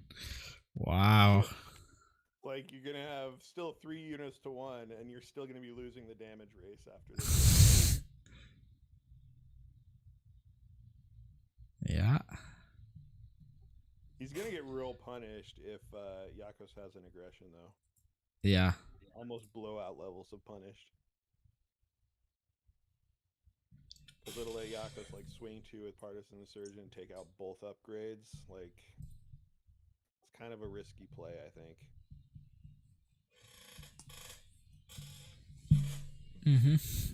Rallying Cry could also be really big here with 3 units. Yep, that's 6 damage in this spot, but like he's healing 4 off, which is lame. Yeah. Like, for that play anyway.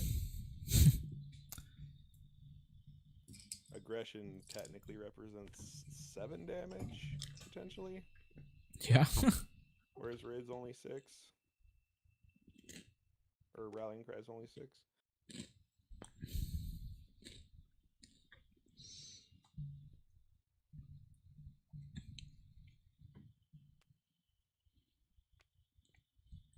Sabine. All right, we get to see the hand. Oh, he had the aggression. He's going for the rallying cry. I mean, it's 8 now with the Rallying Cry, so it's still. I mean, yeah. Aggression. That's big. Sabine turn, so that is the better. Well, I don't know. I don't know if it's a better play because then you're still leaving the restorers to like take the damage back off next round because like you can't kill it. Like yeah, he's gonna have initiative. But let's see how much damage is this. Letting him heal 4 still, so it's like, are you still only getting 4? Like, so it's gonna be 1, 2, 3, 4, 5, 6, 7, 8, 9, 10, 11, 12, 13, 14, 15, 16, 17. This is gonna be 18 damage coming in, and that's gonna go immediately back down to 14 from the devotions. I mean, none of these units are huge. It's definitely possible for Hipo to stabilize.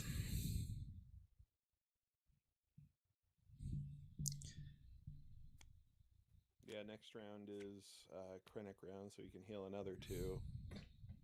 But like, it's gonna take actions. I think is the problem there at that point. Yeah. Let's see. Barrage. So that's a 4 attack ship right now. So Barrage would be 6.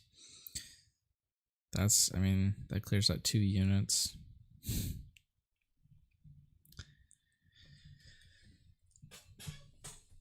Yeah, the problem, I think, if he plays Barrage, is there a combo card that kills him at 18 if he doesn't heal first action? I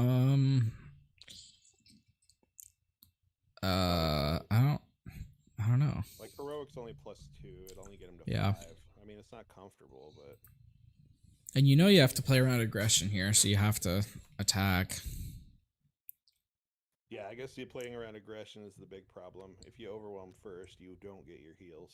Yeah.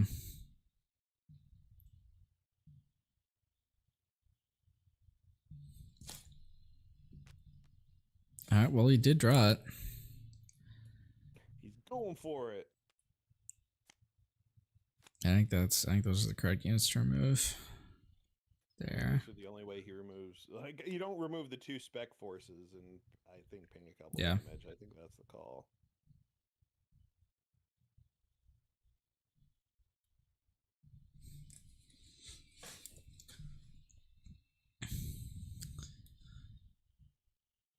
See, I think he had a fleet lieutenant in hand. 3. That actually, no, it's not quite lethal because of the devotions. Puts him 5. 5 was the best he can do in 1 action, I think. He has to. I think if he has the aggression, he has to play it. I think. Yeah, I mean the aggression is still worth 4 damage to the base. Like, I don't know how you don't play it. Yeah. Like,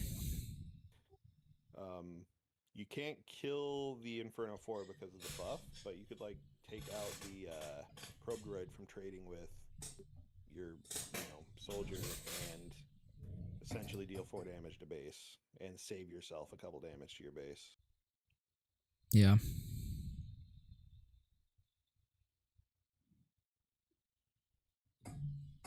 Aggression, the damage dealing effect, it can be to any unit, right? It doesn't have to be a damaged unit, right? Yeah, it's just 4 damage to any unit. It's open fire. Yeah. A keep fighting. a blow up 2 upgrades. And draw a card. See, he could get greedy though, where he's like, I want to do 2 so I can ready something with aggression, but you're gonna let him heal 4. Yep. I think it makes sense to just aggression, kill the upgrades, and kill the Viper. Yeah, that's what I would have done.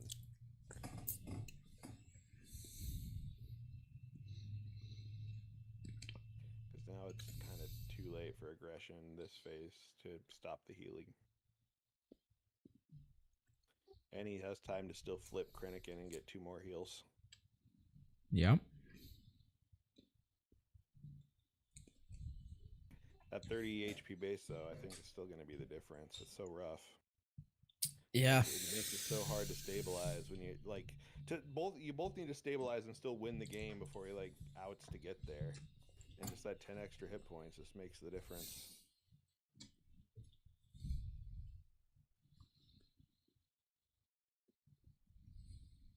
But Hipo might be fine if he just keeps these devotions on the board all game.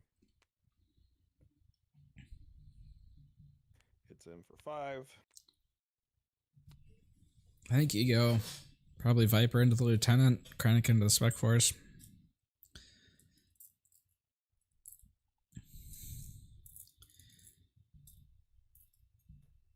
Yeah. Let's see. Hopefully, if Yakos has something else to play, it might still be good enough. Yeah.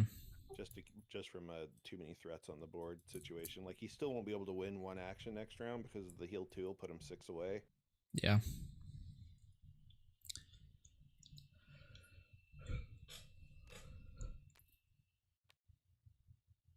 Ooh. Yeah, that might be enough on its own. Just another threat. Yeah.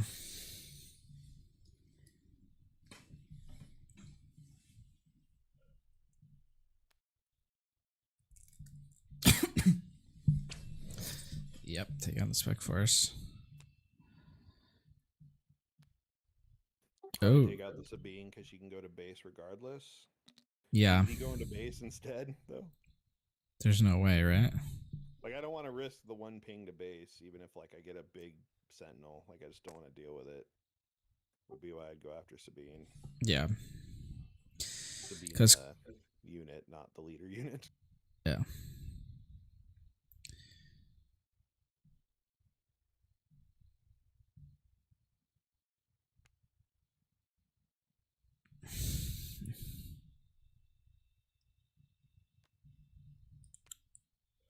He's going for Fleet Lieutenant. Yeah, it's. I think you're right that going for Sabine is right there, but it's probably not going to make a ton of difference. The real question is Yakos going to get rid of the devotions first action now? Or just let them stay up? Yeah. If he loses this game without getting rid of the devotions, that's going to be the reason he lost this game. I think so.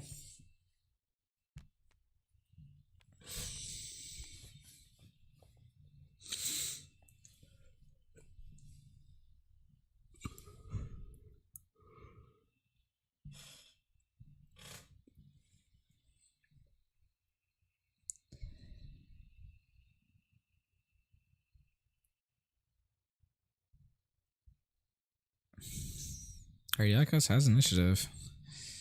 Yep. Yeah, even with a heroic or fleet lieutenant, I think he still maxes out at 5 in 1 attack. Yep. And Hipo can heal off 4. In this scenario, you really want for a cause I believe in your deck. But you don't have it. If he has another fleet lieutenant and a heroic sacrifice or 2 heroic sacrifices, he can actually get there first, which is funny. Mm-hmm. Because it'll make the heal 4 not enough. He'd go to 24, heal to 20, and then die to the other unit. Yep.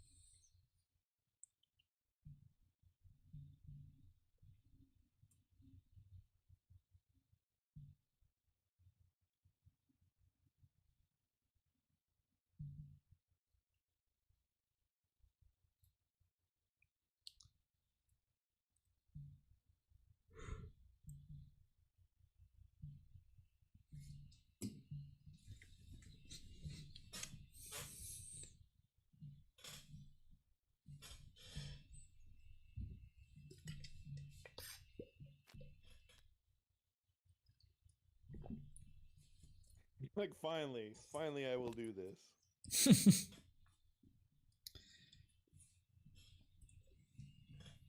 And So I guess what else do you do? Something or draw a card. I think either could be a right call.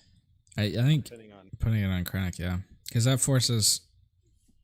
That means that if Krennic tries to kill Sabine, then he dies too. Which makes a difference. Ooh. Oh, okay.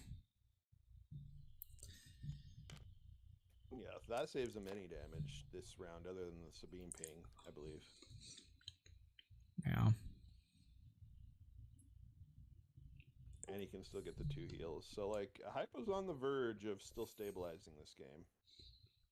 Yep.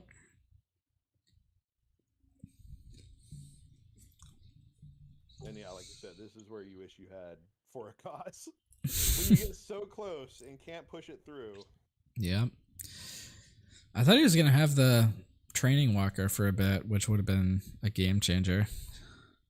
Yeah, training walker would have been solid ambush there as well. Better than the royal guard. This training walker could have traded out with Sabine too. She couldn't even have attacked. Yep.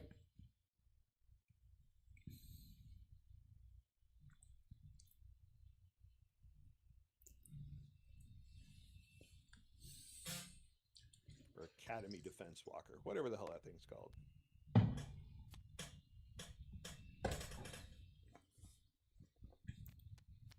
Death Trooper? Yeah. All right, Hippo's turning the corner. Yep, and he's going to end up ending this round with less damage than he started with, and Yakos is in top deck mode.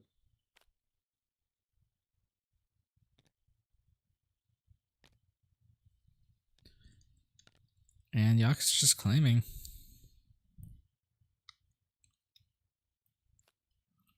Put 4 more in, and that little spaceship that could.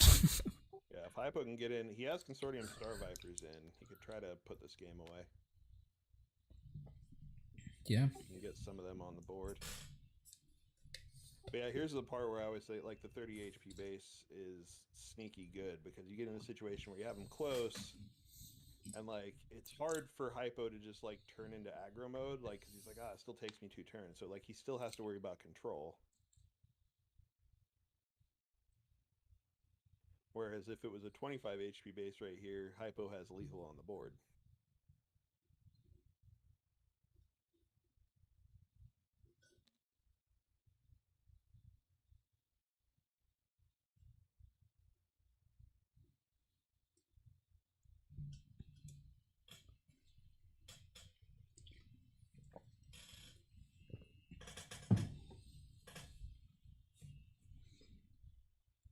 Yeah, actually, I don't know how Yakos comes back from this. I feel like it's done.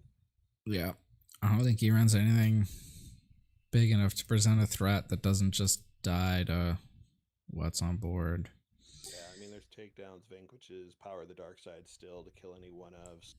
Yeah. He drops a sentinel, that stops it. Like, it's going to take... He can't actually get there with Sabine's ping because Krennic's healing it off and gaining ground. I don't know what he actually has.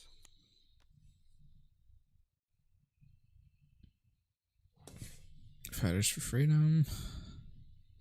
So 5. Got 2 cards in hand. So what's his 2? Barrage. I mean, that's good enough. Yeah. Yeah, Barrage is good enough. I think Barrage gives him lethal this phase around. I think so.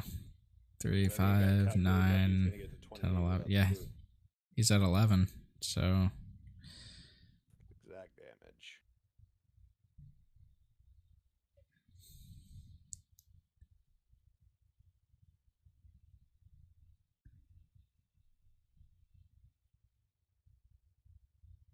I'm watching Tower stream. It's kind of creepy. He has his face really big and he just stares at the camera. A little disturbing. I usually don't put my face up when I'm doing commentary.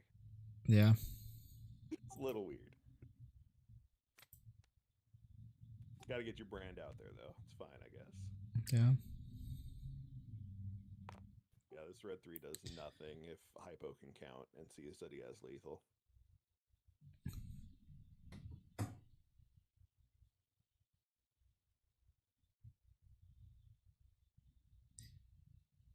And this is our game 3, right? So winner of this gets to play Astrotech for the title.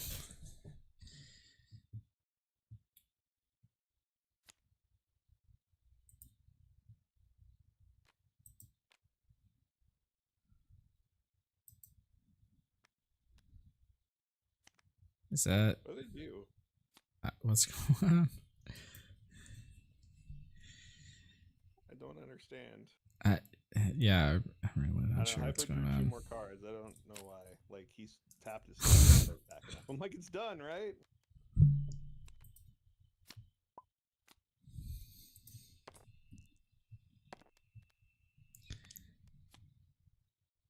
All right.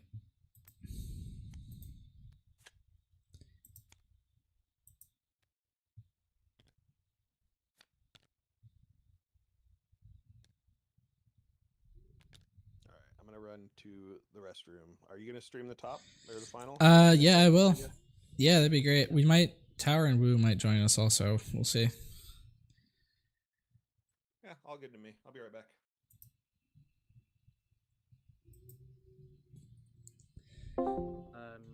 With Hey. Hipo versus who is the Boba Green player who made the final? Astrotech. Bargle the Magician is his in-game name.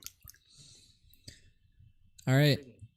You guys want to do the all together for the finals? Sure, One yeah. big stream. All right, I'm gonna pull Gandork in here too.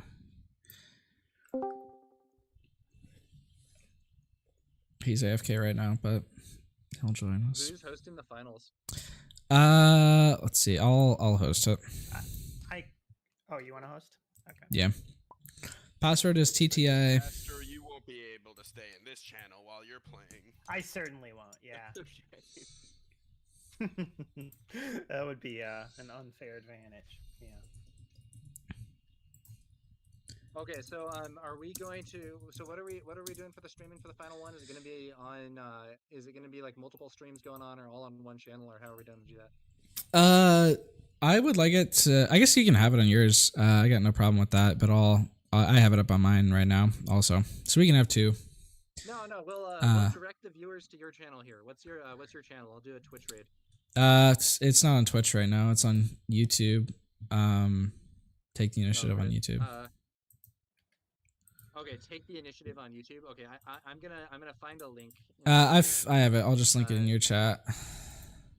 Yeah, great. Okay, so guys, we are going to send the stream over. I think this link that Destiny Jr. just posted in chat. That's it, right? Yep. Great. So, okay, we're gonna give the stream over to the creator of this event, Rebel Traitor. So tune in over on that YouTube link in the stream chat from Destiny Jr. if you want to check out the finals. And yeah, that was a lot of fun. Thanks to the players for putting on a good show, and thanks to Rebel Traitor for running this league. And thanks to you for streaming as long as you did and playing. Yeah, no problem. Also, shout out to Woo for co-casting here. That was a lot of fun. Yes, sir. Okay, guys, that's going to do it for this one. Thanks to y'all for watching, and we'll be back later with some more Star Wars Unlimited content. So, no, Destiny, the finals is about to start, but it's not going to be on this stream. It's going to be on the YouTube stream linked in the chat there from Rebel Traitor, who is the creator of this league. So please follow over there to check out the finals. All right, guys, that's going to do it for my broadcast, though. Thanks to y'all for watching. We'll be back later with some more Star Wars Unlimited content, and I will catch you guys later. All right. A quick deck preview here. Or are they ready to jam? We can do a bit of a preview. Also, shout out again to Gookie81 for subscribing. Your support of the channel is much appreciated. That's it, guys. Catch you later. All right. Welcome, everyone, to the finals of Season 0 of the Take the Initiative League. Let me see if I can pull up the list here. So you have Astrotech who is on this Boba deck. It's a pretty standard list. I think the big thing that stands out is 3 Steadfast Battalion. And also in the sideboard, 3 Bounty Hunter crew. Yeah, so I think that Steadfast Battalion was a meta call for him expecting a lot of Boba mirrors, but I think it'll actually probably be pretty good against Krennic too. That guy can snipe 7 health leaders with an ambush as long as your leader is out. Yeah. And we'll see if that comes up. I believe I played against him in the season 0.5, and he was the one who actually got me on the potential of that battalion, which I had sort of thought of as being a draft chaff type of card. No, same here. And, that's where I saw it first too. And he mentioned that he was thinking of it as he was thinking of it specifically to counter enemy Boba. I'm still not 100% sure. I do think that if the opponent knows that you have it, it's very I think it's very counterplayable, but we'll have to see. All right, and they're it's got off to the races too, here. So it does a little bit of a like ATST impersonation. Yeah. With its ambush. The main downside is that it's really bad if your leader is not out. All right, so we saw Scout Trooper into Super Laser for Hipo, and then Cartel Spacer into Resupply for Astrotech. So they're both ramping. But no Grand units out at the moment. That probably favors Hipo. I'm not sure. I think his endgame is stronger, but I could be wrong. Yeah, I think so too.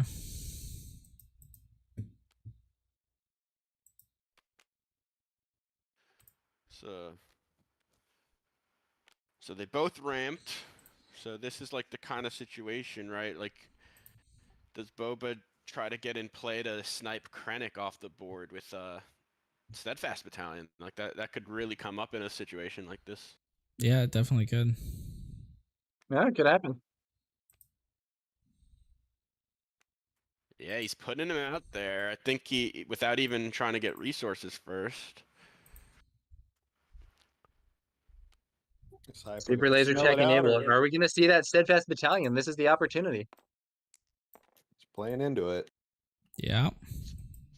Probably just takes the kill here and just like seeing if Krennic.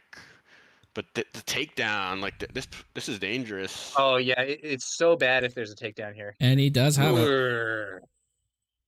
Takedown. So now that Steadfast Battalion, it went from hero to 0. I mean, not actually 0, but he had it. Feels less good.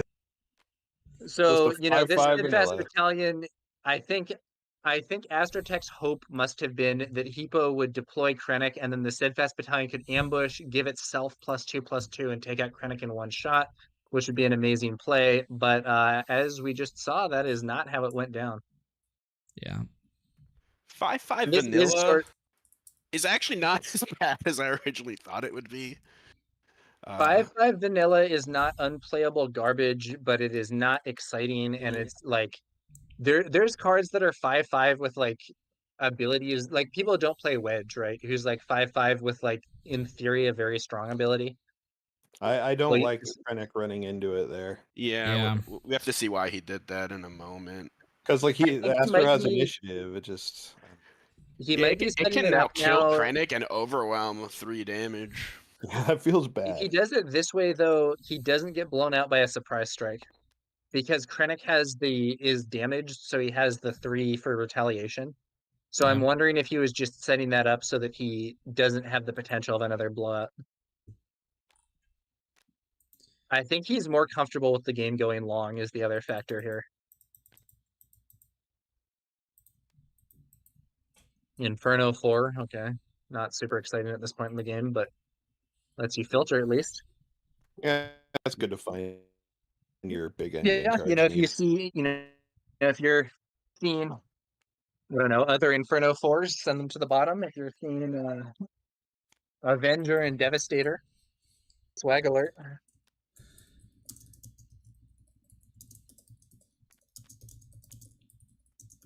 All right, playing some weenies. Fire that's spray fire is better spray. than weenies usually. Yeah. Yeah, you can say that again. That card is a menace. It is a very strong card. And annoyingly, it is a very strong card only for Boba Fett. And if you don't have Boba Fett as your leader, the card is really mid. Yeah, I think if you don't have Boba Fett, Gladiator mostly is better than it. The 5/6 green thing that temporarily gives something Sentinel. Consortium Star Viper ambush taking out the cartel spacer. Okay, and doing some restore. Yeah. I don't know, man. These are the games Boba just kind of steals. Like, you don't have the answer to this fire spray. It's gonna hit him for like 15 damage. Like, yeah, if a it's Vader not comes looking good down here. here, like, what does Krennic do? He's only got 4 energy up. Yeah. Let's see. Inferno 4 plus the Star Viper does trade into the fire spray, but it's probably too late at that point. Ooh. Steadfast Battalion ambush with overwhelm. Does get through overwhelm through. See, it's like the little. It's like an ATST kind of. Barrage on Star Viper also kills fire spray. Yeah, but I think Krennic has to claim because he dies to a surprise strike now. Yep. So if he plays a card and Astro has a surprise strike, he just. Or actually, he's dead to surprise strike no matter what because there's 2 units on the board now.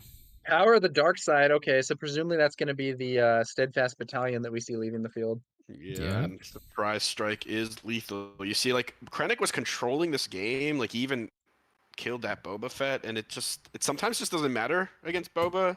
You like not having control them. having an answer for the not having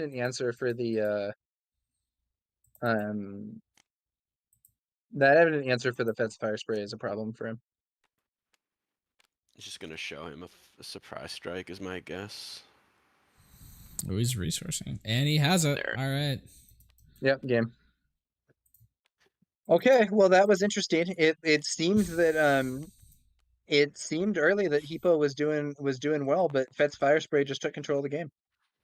Yeah, I'm telling you, that's what it seems a lot of time like you're doing well against fire spray, but that fire spray did 18 damage to Krennic this game, so it's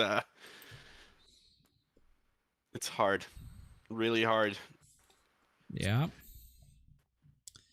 See, the dynamic a lot is that you're kind of always a little bit behind Boba, so it's hard to answer fire spray on the turn it comes out, and then you kind of have to play catch up against it. So even if you like vanquish it, then they can just like you've basically used your whole turn trying to catch up, and then they keep deploying.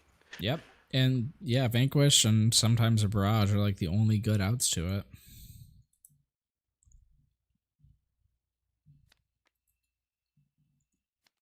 Well, sometimes there's like change of heart or whatever. Yeah, but in the mirror. Okay, if so sideboarding. What do you can use it as removal.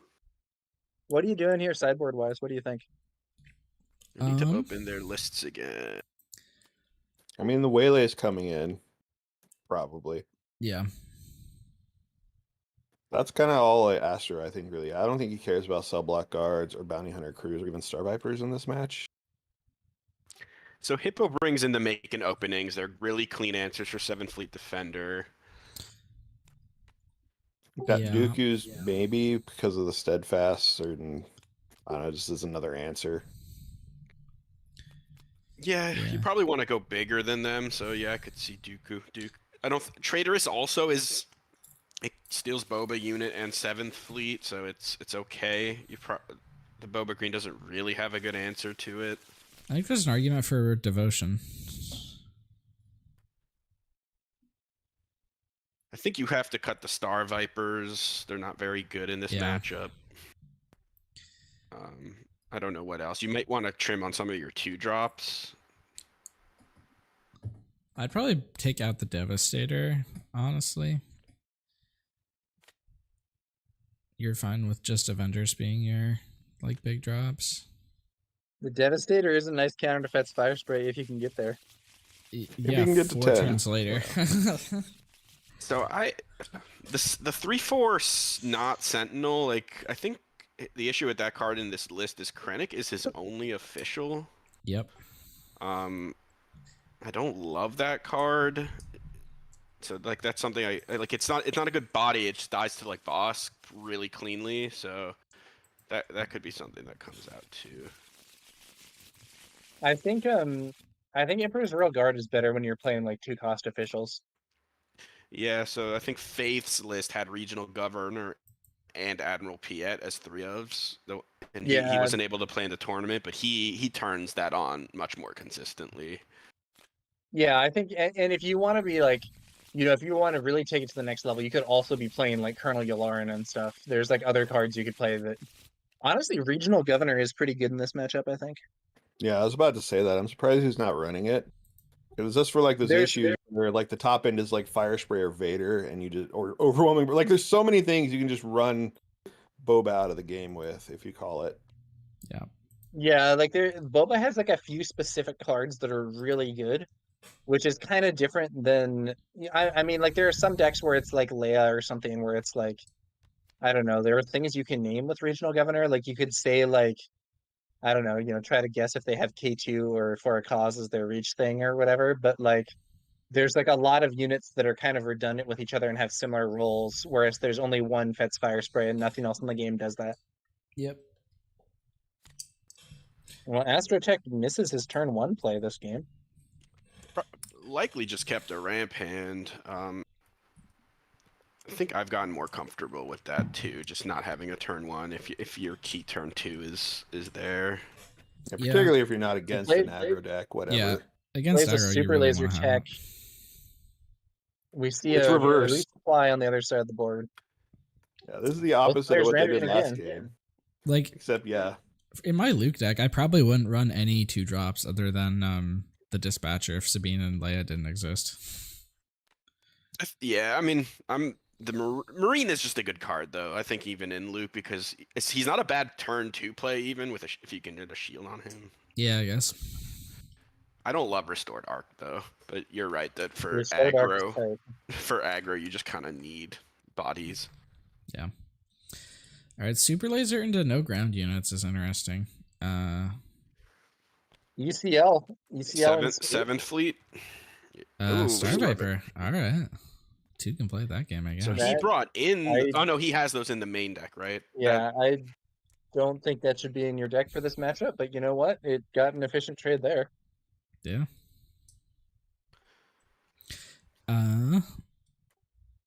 Let's see. The Inferno is optional. And it's kind of crazy that you used his ECL on that though and disabled the potential Steadfast Battalion play. That's kind of wild to me. I could be wrong. Yeah, I mean, yeah, Inferno 4 is not really a threat right now. I see. I've played against Asher a lot, and he makes sometimes plays that during the game I'm like, that didn't seem right, and then something happens and it feels right. So. He even had the Steadfast. On another level. Yeah, it has nothing to do with his resource. Well, he's going to ready like 2 more. Yeah, he's going to get a barrage in, or he's going to play a Steadfast Battalion this turn. Yeah, let's see. Barrage for 6. Yeah. So a barrage 4 to face here, and barrage could then kill Krennic and the Death Trooper. Yeah, I mean, that's sort of gutsy going for that, knowing that he has the barrage in hand. He could also kill the Viper Pro if he so chooses, but I think I like face better. And just... I guess let's see. Ambushing the Inferno 4 actually sort of makes sense because it turns on Boba's ability. I don't think he would have killed a unit otherwise. Yep. Wait, why did... Oh, he claimed he didn't attack with Krennic. Oh. You know that he has 5 drops. You saw his hand. He had it, yeah. He claimed without attacking. He could have even... Yeah, he could have just basically taken the 2 damage. I think it was pretty clear that barrage was coming down. Yeah. I think he missed the Krennic attack in a game we casted earlier today too. Oof. Yeah, I believe so. But he's in the finals and we're not, so you know. It's all about being aware of the board state at all times. You see, now it's the fire spray, right? Like you just had to spend most of your turn killing Boba. Yep. And now he's going to jump ahead with the fire spray. And then maybe he vanquishes that, but then Boba's going to play Vader. He's going to be one step behind for the rest of the game, most likely. While taking chip damage from this Star Viper. Yeah. Of note, though, he does have the ambush base still up, although I don't know how relevant that's going to be anymore.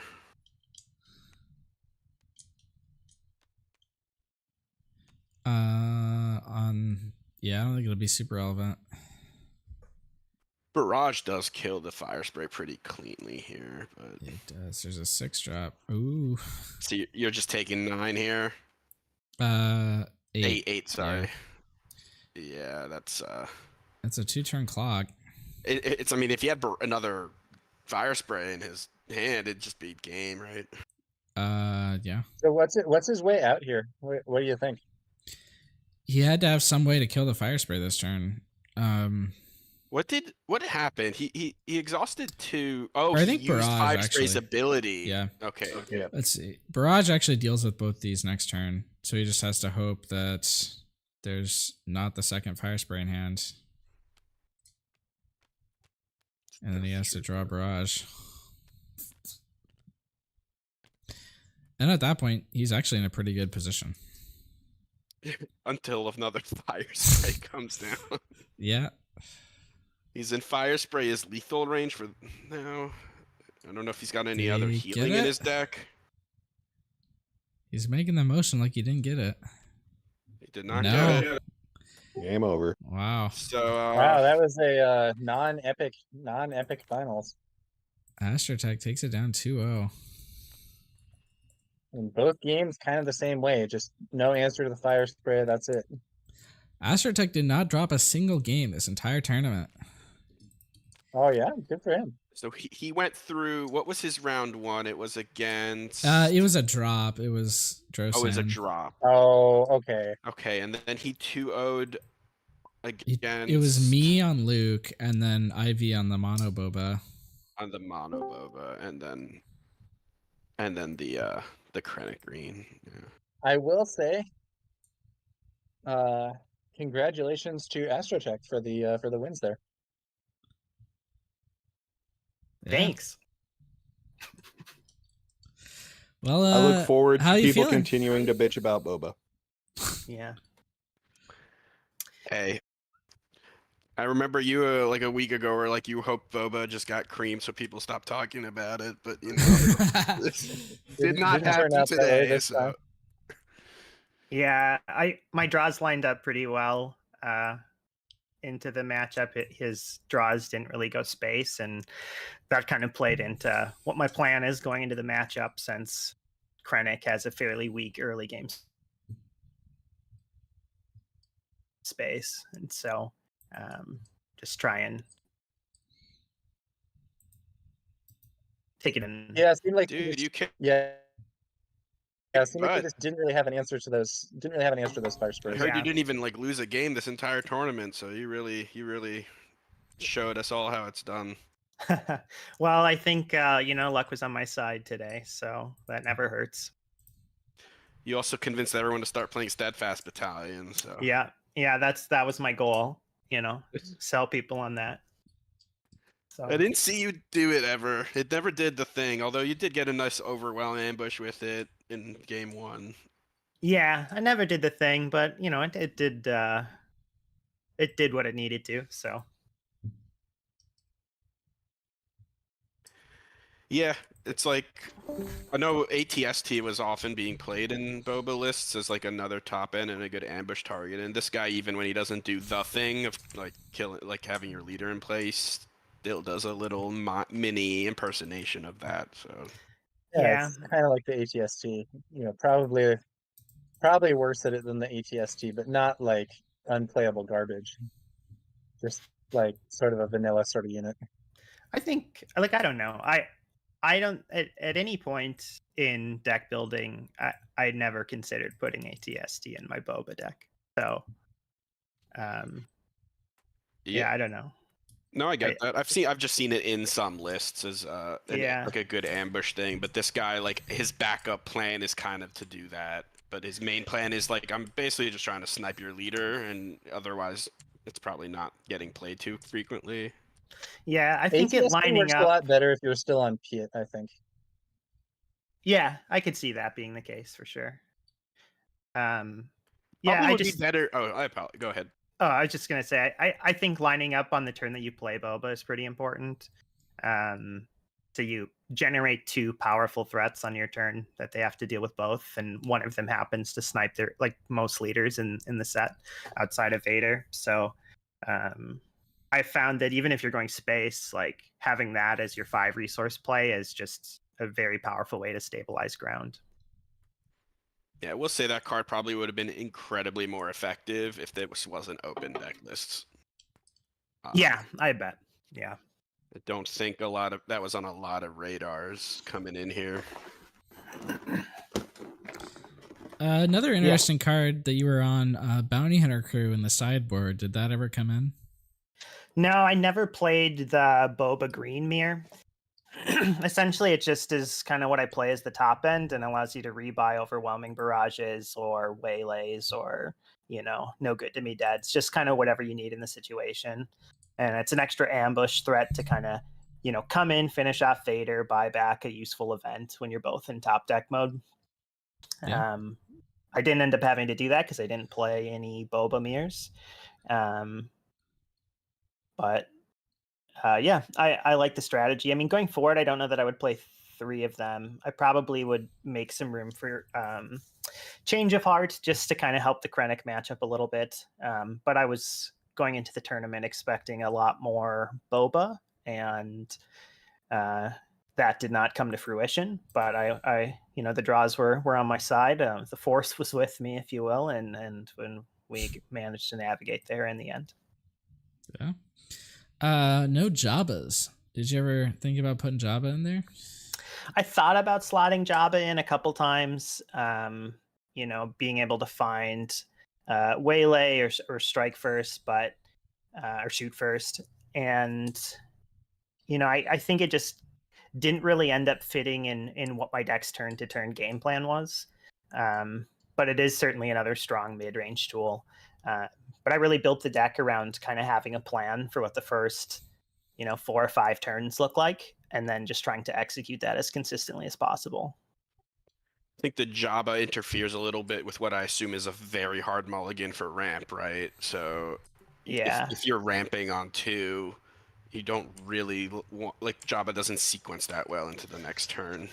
Yeah, you kind of want to go 2-drop, ramp, 5-drop, if you can manage it. Jabba, I will say, in the mono yellow version feels like exactly what the deck needed, because it had a very weak turn 3 play most of the time, and it gave them a very good build up play for their flip turn, making their shoot first generate resource or whatever, and like being able to play even more cards.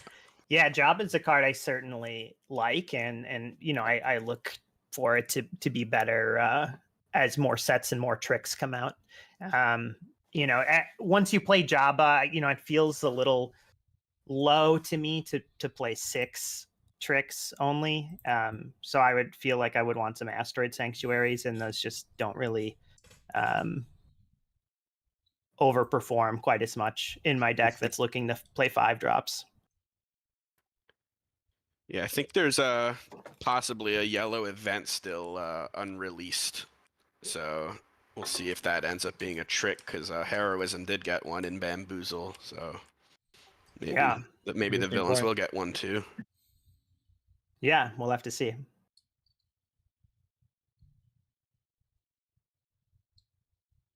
All right, well, congratulations on your victory. Glad to have you around. This league is not possible without the people that play in it. It's not possible without you, so thanks for running it. Yeah, and I'm glad we had so many content creators here to, I think almost every match was at least recorded, if not streamed. So that was, I think that's a big accomplishment, and I think it bodes well for the future of the game that we have so many people that are willing to wake up early on a Saturday to stream this game.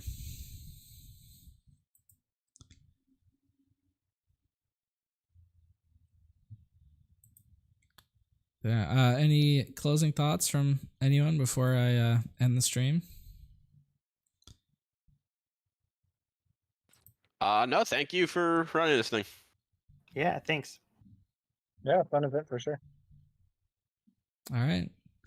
Thank you, everyone, for tuning in. I've been Rebel Trader from Take the Initiative, and if you want to sign up for the next season of the league, maybe playing one of these top cuts too, it is free.